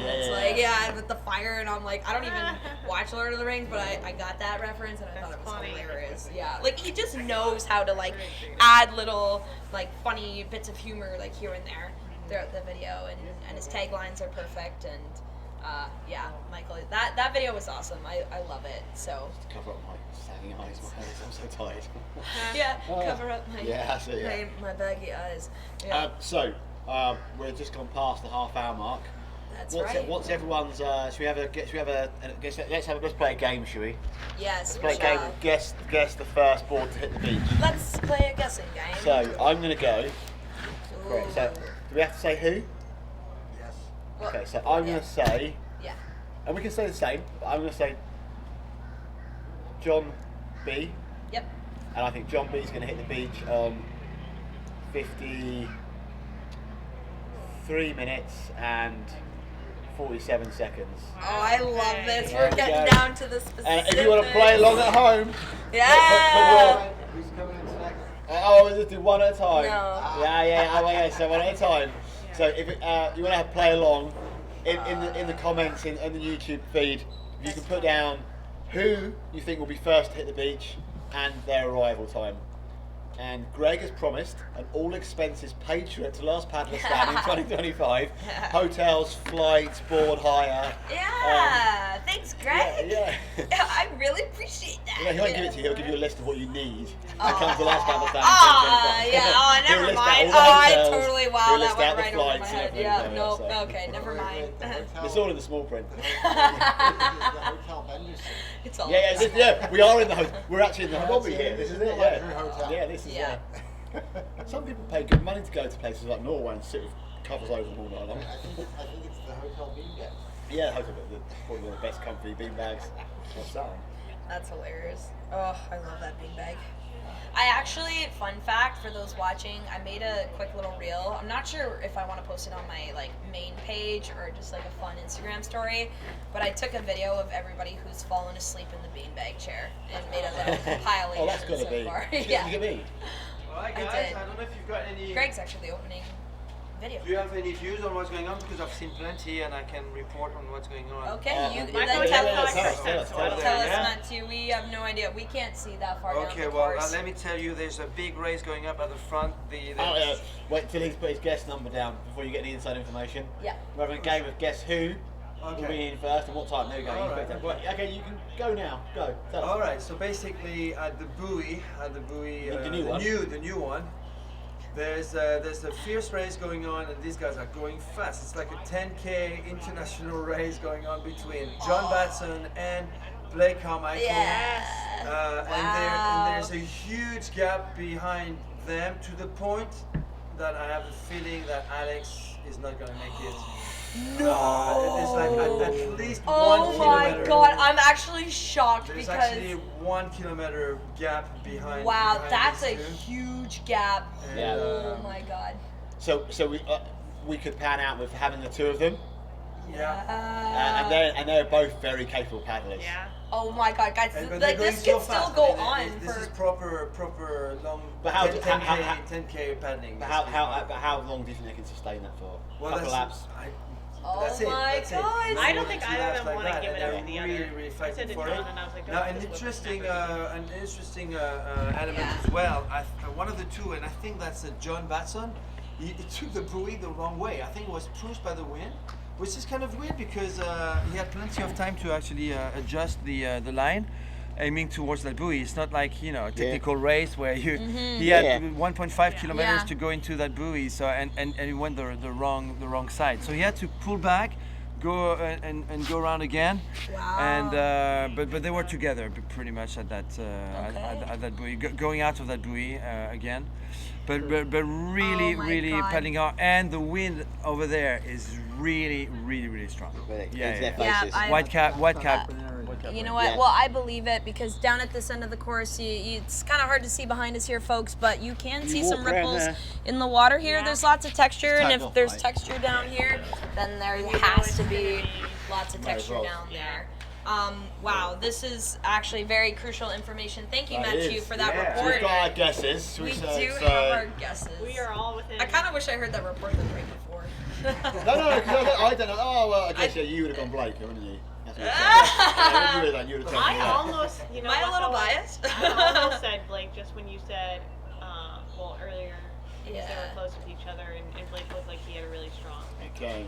Katie, you can't have two people. She's put Blake and Baston. No, No, Katie, you choose one. You choose one. Only one board will hit You the can victory. only pick one. I know we don't want to pick one, but you have to pick. There you go. So, yes, we've got someone's here. So, Both of them go around the buoy. okay, so No, the right way. The right way.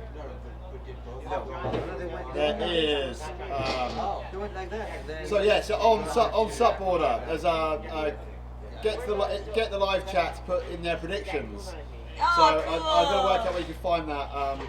I think you, Will, can you confirm whereabouts will people go to put their predictions in? You've sent me a screen grab of a poll, which is cool.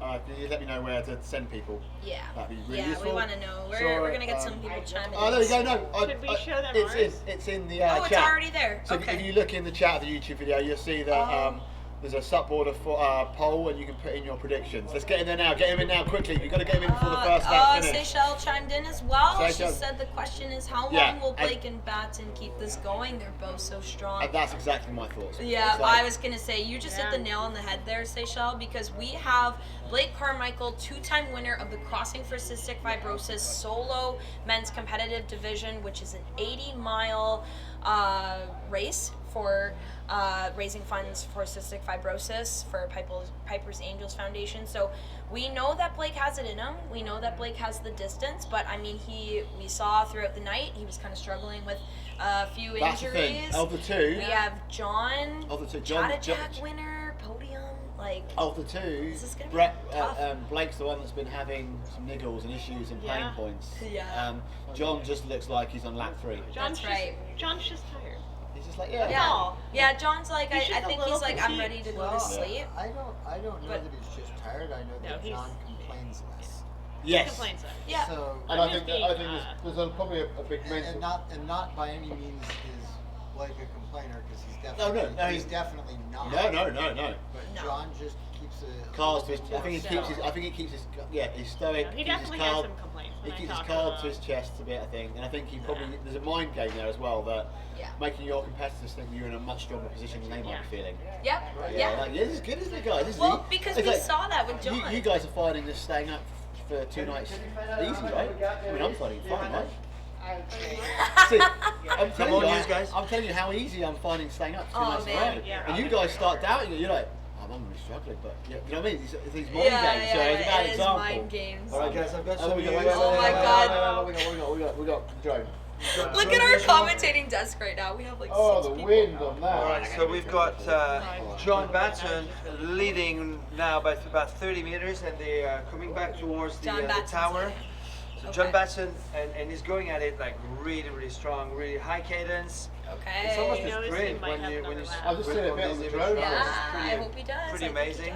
Oh, the wind on that. And about 20 meters, 20, 30 meters, there's Blake Carmichael. So they are not paddling together. Okay. But they're really fighting as if they want to be first. How many people can we get at this table? I was just about to say, Well, it's like... It's like a family photo. It is a family photo, that's right. Yeah, I mean, you can put that up now. It'll probably stay in frame for a little bit if you can see it. So everyone can see very quickly. This is a live drone shot. Oh, there we go. That's our live drone shot. Yeah, I think John is getting coming out of the screen, and here's Blake Carmichael. Blake Carmichael, yeah, but you can see the wind missing across there. I'm going to pass it back because this is also controlling the drone. I don't want to knock it against the camera and send it into the interstate. That's right. Yep. Interstate 75. We will get these drone clips online. That's right. We sure will, folks. We sure will. They are so fast, though. They're so fast. Yeah, I'm good. They can't sustain that pace. Oh God. Well, I think we can't process it too because it's like they've literally gone for 2 days. So we know that they're both strong paddlers, but after 2 days, what is going to happen, folks? That is the question we are all what's their limit wanting to see. Sarah, can you let me know their total miles, please? Yeah, pretty straightforward. Just times the number of laps by the distance. Yeah. Oh, I think they have over 200 views right now. Yeah, too. so we had what's it, 24 laps. Sorry, 48 laps at the shorter minus what times were there. So so they've done 160 miles when they left the beach. Pretty much, they're halfway around now, so 162.5 miles is probably a good guess at the moment. 163 miles. Yeah. Give or take. Wow. Depending on they had to wobble a bit through the night for to deal with the wind. But they've done 160 miles and now they're racing at pace of like 10k race. Yeah. pace. Yeah. And you know what? You literally you could see it from the start. Like the moment that they took off of the beach, you saw John Batson just book it. And I know Blake's been working really hard on his stroke technique this year. So even though his cadence didn't actually look as fast as John Batson, you could see he had a very long and powerful stroke technique that pretty much got him close. Yeah. So and as we see now, they're not quite together, but they're close enough. Yeah. It's a tight race. We've got Eye in the Sky, Mike Carson. How's it looking, Mike? But I mean, whoever comes in first at the end, at the end of this lap, it doesn't matter. They're both gonna about 30 hit minutes apart. under time. 30 minutes apart. And how far behind? Alex is probably just getting into the most outside buoy right now. At the top? Yeah, he's and then he's got the downwind leg. Yeah, he's struggling a little bit more. Yeah. Okay. From visually. Yeah. So 9:43 a.m. folks. I can get an eyes on Alex right now. I wonder if our times are going to be accurate. So Who's going to be the closest to? So my prediction was John B hitting the beach first with 53 minutes and 47 seconds. Maddie was John B 54 minutes 27 seconds. Lynn's was 52 minutes and 51 seconds. I'm starting to question that. And Adam went 51:50. Adam, I think actually now having seen the pace they're doing this lap at, I think it's going to be the lower 50s. I was thinking, But I think we're definitely going. I don't think that's sustainable. I think that's going to be a really, really hard push for this lap. Yeah. And hopefully, I think there's kind of a mind game of trying to make a statement. Yeah. And if we can make a big enough statement, maybe the other guy says, you take it. You take it. Yeah. Here comes Lippers on the beach. Lippers is on the beach. Right here. Oh, we're going to Should get get camera that. going. Yeah. You just kind of snuck up on us. Everyone's running. Yeah, that was one lap too much. Perfect. Off they go. One lap too many.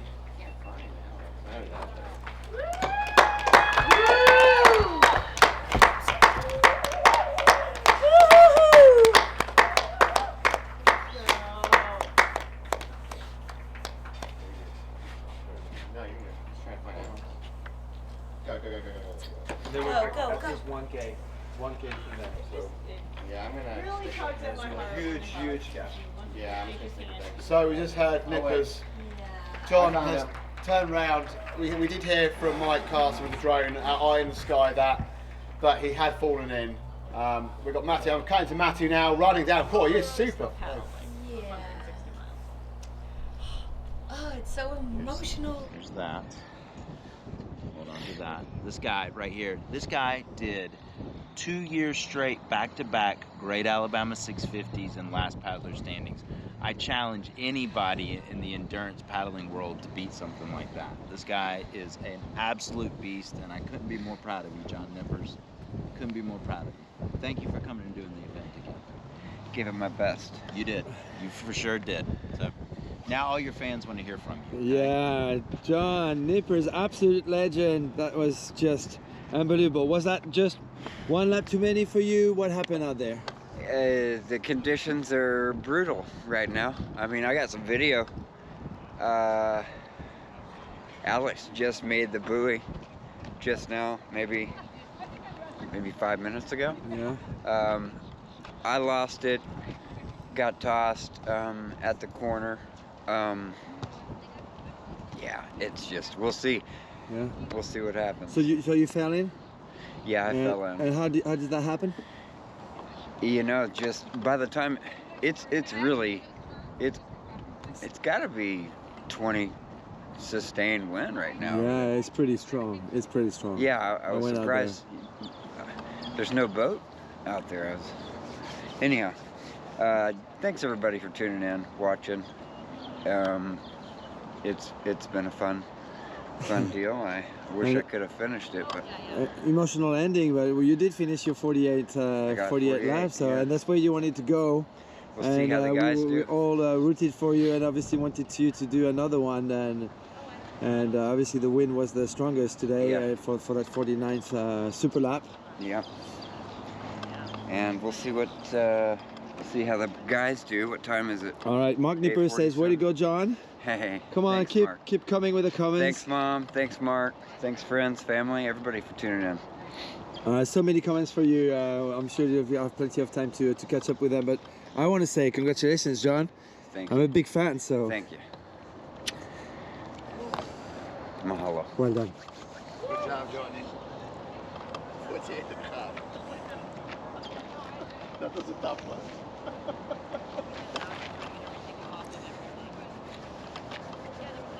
Wow.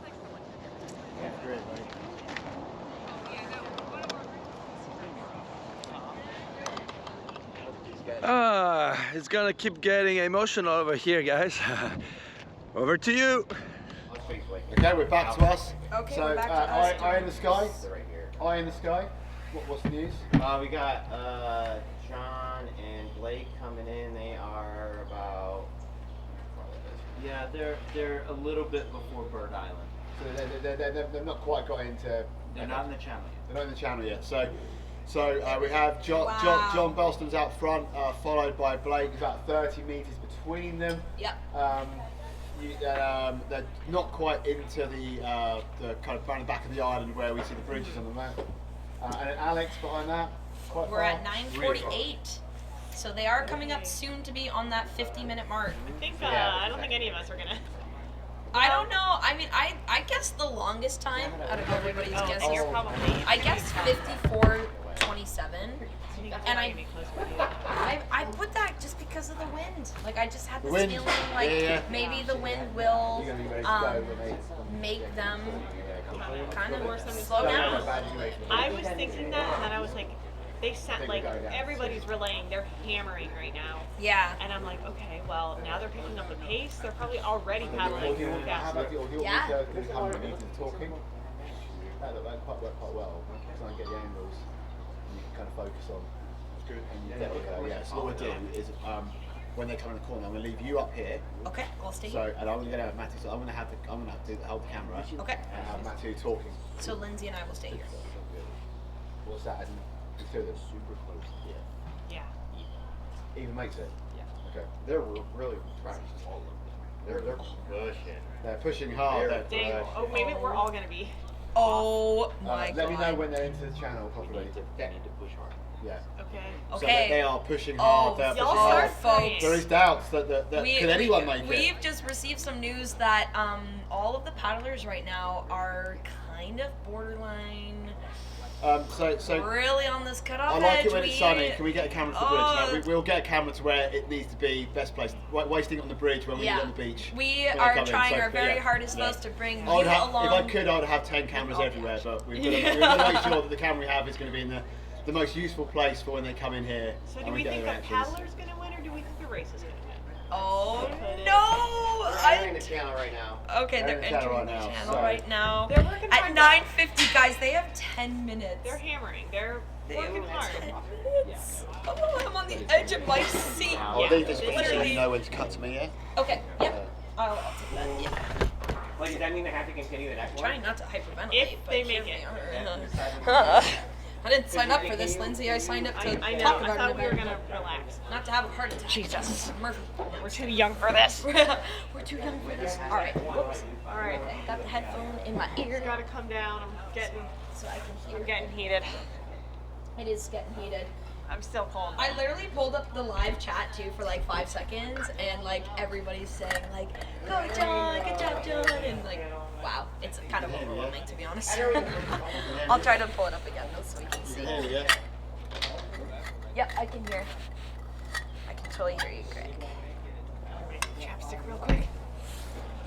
Yeah, get what you need. 8.5 minutes. Okay. So I think we were all going to be off on that. Yep. Yeah. And I think we're going to be, those two are going to be really tight for. They're just about to the first bridge. Okay, we have just received notice that they are just under the first bridge. Yeah, KT outside. Paddlers must win. First, Blake's about 20 meters back. Yep, okay. And just listen out for me to come back to you, yeah? Yeah. Okay, we've got audio, so we've got audio. Yeah, cool, perfect, cool. Okay, so I'm going to walk down. So we've got. Okay, I've got my phone here as well, so I can see any comments. Let's see if we can get this working. Okay.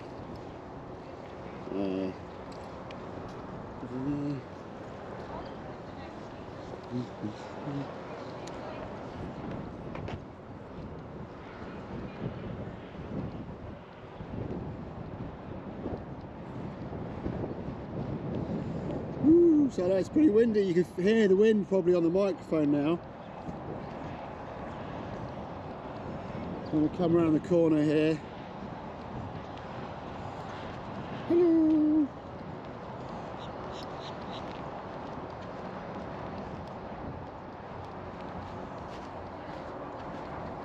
Here's Matthew, he's catching me up.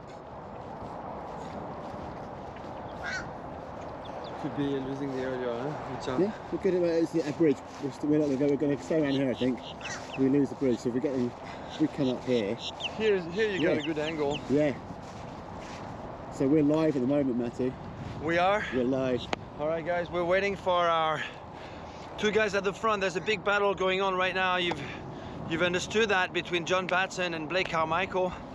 And John Batson has got a good lead, and that might play in his favor if they have to discuss and see who's if there's only one guy left into the race, because the conditions are gnarly, gutsy wind.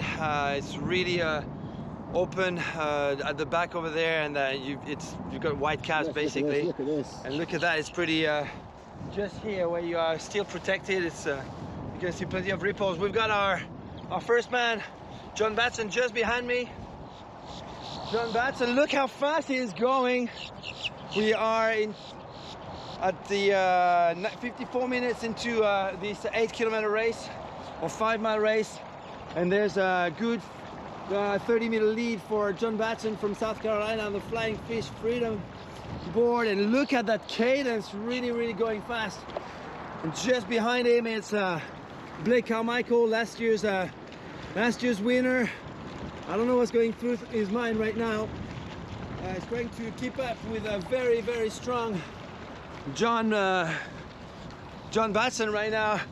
The event has to be between, the crown has to be between these two right now, because the gap behind them is just huge. Last time I checked, there was a good 1 kilometer gap behind Blake Carmichael, and it was Alex. So we know that now that John from Oklahoma has pulled out, John Nippers, and it's only a 3-man game, but I think the two are the only ones at 55 minutes now. 55 minutes. They have 5 minutes to actually be able to complete their 49th lap, which is the first super lap, 4.9 miles. Oh, he's in! Whoa! And someone is taking a fall. John Batson is going down. We have less than 5 minutes for them to actually complete the course. And I think we're gonna have maybe Blake overtaking John right now. Let's try and focus on that buoy right now with John still going strong at the front now. But he lost momentum for sure. He had a 40-meter lead over Blake and only has 10 meters, but look at him going so fast now. The thing is, he didn't fall. This guy actually haven't fallen until now. This is his first fall. That means he's got plenty of pressure on him right now to finish strong. And it's almost like a sprint battle going on right now between these two. Check this out. It is John Batson on the left and Blake Carmichael on the right. Two Flying Fish riders, one from South Carolina and one from Florida. It is John Batson once again who's going to finish first. At the end of this 49th lap, what's happening next is really between these two. Are they going for more, both of them? Or are they deciding, or one of them is deciding to quit, to give way to the other one? Here comes John. John Batson, what was that at that buoy? That It was a haven't mess. fallen until now. What happened exactly? I should have practiced that more last night. Right. That was super fast. We're gonna get back to you in one moment. We've got the Blake Carmichael now finishing in second, just 50 meters behind. John, can you do it? Go do it. I don't know. go for it. I'm out, so it's all you. Go. Give it a go. Breathe up, breathe up, breathe up. Okay. All right. Wow. I don't really want to. I don't blame you. But maybe the wind will die by the time you get there. I don't know. I ain't got it in me, that's for sure. Please, Blake, congratulations. Please tell us exactly what's just happened. Man, I mean, you probably heard us complaining about the wind on and off this weekend, but that was the craziest wind by far, like ×2 that we've seen all weekend. By the time we got down to that buoy, turn here, and then come up to the new buoy, I mean, it was, I don't know, 20 knots just straight in our face. It took us like, I don't know, 15, 20 minutes on that one stretch right there. Actually, one of you two almost missed that buoy turn and to come back to get the right way. Oh, once we got to that buoy, Yeah, yeah, that's right. The buoy is bouncing around, so John got stuck in it. And then just downwind, and John powered back upwind real strong, and I just tried to hang with him. And he's a beast, so. You were going so fast. It looked like you were going for an international 10K race. That This was is like super fast. That was the last thing I want to do after an ultra race. So when did you actually decide to pull out and to give way to John Batson for him to potentially, it's not over yet, finish this 50th lap on his own and potentially be crowned the last paddler standing 2024? I think once we made it around this buoy and we were headed back downwind, I just looked at the clock and I was like, it's gonna be super tight. And yeah, I don't think I have it in me to go do that upwind section again. All right. And yeah. Something similar played in your favor last year. Yeah. And you were crowned the 2023 last paddler standing champion, finishing second this year. You must be feeling very proud. Yeah, I'm super stoked, and John's the stronger paddler today, so if anybody's gonna do it, it's gonna be him. I hope he goes for it. Amazing. Maybe like Amazing we've seen the wind. sportsmanship. We've seen the wind fluctuate up and down, so there's a chance by the time he gets there, he'll have better control. All right. Go get it, John. All eyes on John Batson now. Get it, John. Go for it, dude. AKA Batman. Yeah. AKA the Dark Knight. Here he is, ready to complete his 50th lap. He's got 1 hour, starting in 30 seconds to complete his last lap his winning lap, and maybe in 1 hour he'll be crowned the 2024 last paddler standing. All right. All right, come on, John. Let's go, John. It's going to be a flying fish rider winning the crown, potentially if he has to complete the course within 1 hour. Okay.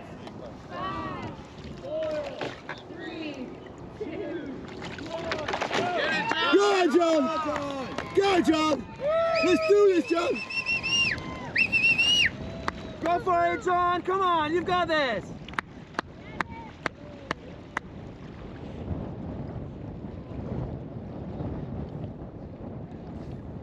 Well, Alex is still out there. Woo! Just amazing. Oh, he fell. Lindsay, can we cut back to you, Lindsay, for a second? Cut back now. Okay, folks, holy shamoles. shit. Okay, so Lindsay and I are getting a We're little just- emotional here. We are really. Back to you, Lindsay. Cut back, Lindsay. Lindsay, cut back. 49th right there. Yeah. It's a tough one. Did it. And the conditions are way worse this year than last year. That I was think that's pretty fair to say. double the wind we've seen all weekend. Yeah. Right there, going that upwind. Yeah. It was crazy. He's got a challenge ahead of him right there. But John was powering through, and I was like, all right, let's go. Good. So, Well, let's go, John. I'm proud of you. You did great. You're Thank the you, man. assist for 2024. The second place person is always the assist. No longer standing. No longer standing. But still smiling. Your 2023 champion and 2024 assist. Let's go. Blake Carmichael. Thank you, Blake. Thank you, Appreciate Greg. it. Good job. Let's go. Let's sign that board. Congratulations, Blake. Thank you. What a race. Oh no, watching you, man. What a race. It's awesome to have you here. You're a legend. There we man. go. So thanks for supporting. Thank you, Matt. Thank you. Awesome. Woo. That's cool. Let's get in here and give you a crew a hug. Okay, back to you, Lindsay. Back to you. This man next to a heater. Oh, fantastic! Wow. Okay. Yeah. Holy cow. Like I said earlier, actually, Lindsay and I, we're very emotional over here right now. We're in shock. There's a lot of feelings going on right now. There is so much happening. A lot. I have to keep these glasses on right now. I'm gonna cry. But so as of right now, John Batson, first time paddling this, has taken the 50th course solo. Unfortunately, Alex is still on the course. He is not finished, so he does not get to move on, but he is on his 49th lap. So Blake Carmichael is officially out of the race at finishing in time at 49 laps. Yeah. Amazing sportsmanship, amazing athleticism by all paddlers, but in particular these last two that really pushed the odds. They came in with 3 to 4 minutes to spare, and at this point, you guys heard. I think if we can, we'll try to get Blake Carmichael maybe to come up to the desk. We can try to have a chat with him. You've got that numbers, don't I? Pardon? Oh, okay. Yeah, if we can like pull up a chair, we can totally have him. Stay there. Have him Trying to chat. be ready with Matt. So Okay. Go and get. Yeah. So we're down to 1. Okay. Yeah. So basically, folks, what is happening right now is John Batson is out on the course trying to complete the 50th lap of the last paddler standing. If he can complete this within the hour time that he is given, he will be our 2024 last paddler standing champion. Which is very exciting. Very exciting. Very incredible. exciting. I mean, just kudos to both of these paddlers for literally putting everything they have into these last. I think it just makes it to all the more exciting that, Blake Carmichael really choosing to bow out. Yeah. Wow, Lindsay, walk us through this moment. What does this mean, to us, to all of us? I mean, it's an incredible feat. It's, to put yourself through this. This started Saturday morning at 8 a.m. and it is Monday at 10:04 a.m. So this just goes to show, how hard all of these paddlers have worked these last couple of days, in particular the ones that have made it forward past the 48 hours. So just a great, incredible feat to them. They should be proud of how far they've come.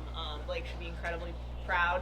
Yep. Unfortunately, his body was not responding the way he wanted it to, which is expected at this point. And, pretty much John Batson had no other choice but to continue unless he wanted the race itself to win. So, yeah, So he has to everybody, finish it. you guys are incredible online watching it. We have like 300 people tuning in, just sending so much love and support. Which is like what makes this community so great, and watching it and being a part of it, like it's super awesome. It's hard to explain like how fun and emotional and like captivating it is, and truly just like just knowing really awesome badass people and seeing what they can accomplish, and how far you can really push yourself. Yeah. Yeah, hurry up is the word. Where's Alex? Alex is still out on the course. Alex is still out on the course, yes. He hasn't come in yet. Blake gave John a gift, just like Alex gave Blake a gift last year. It is such a beautiful way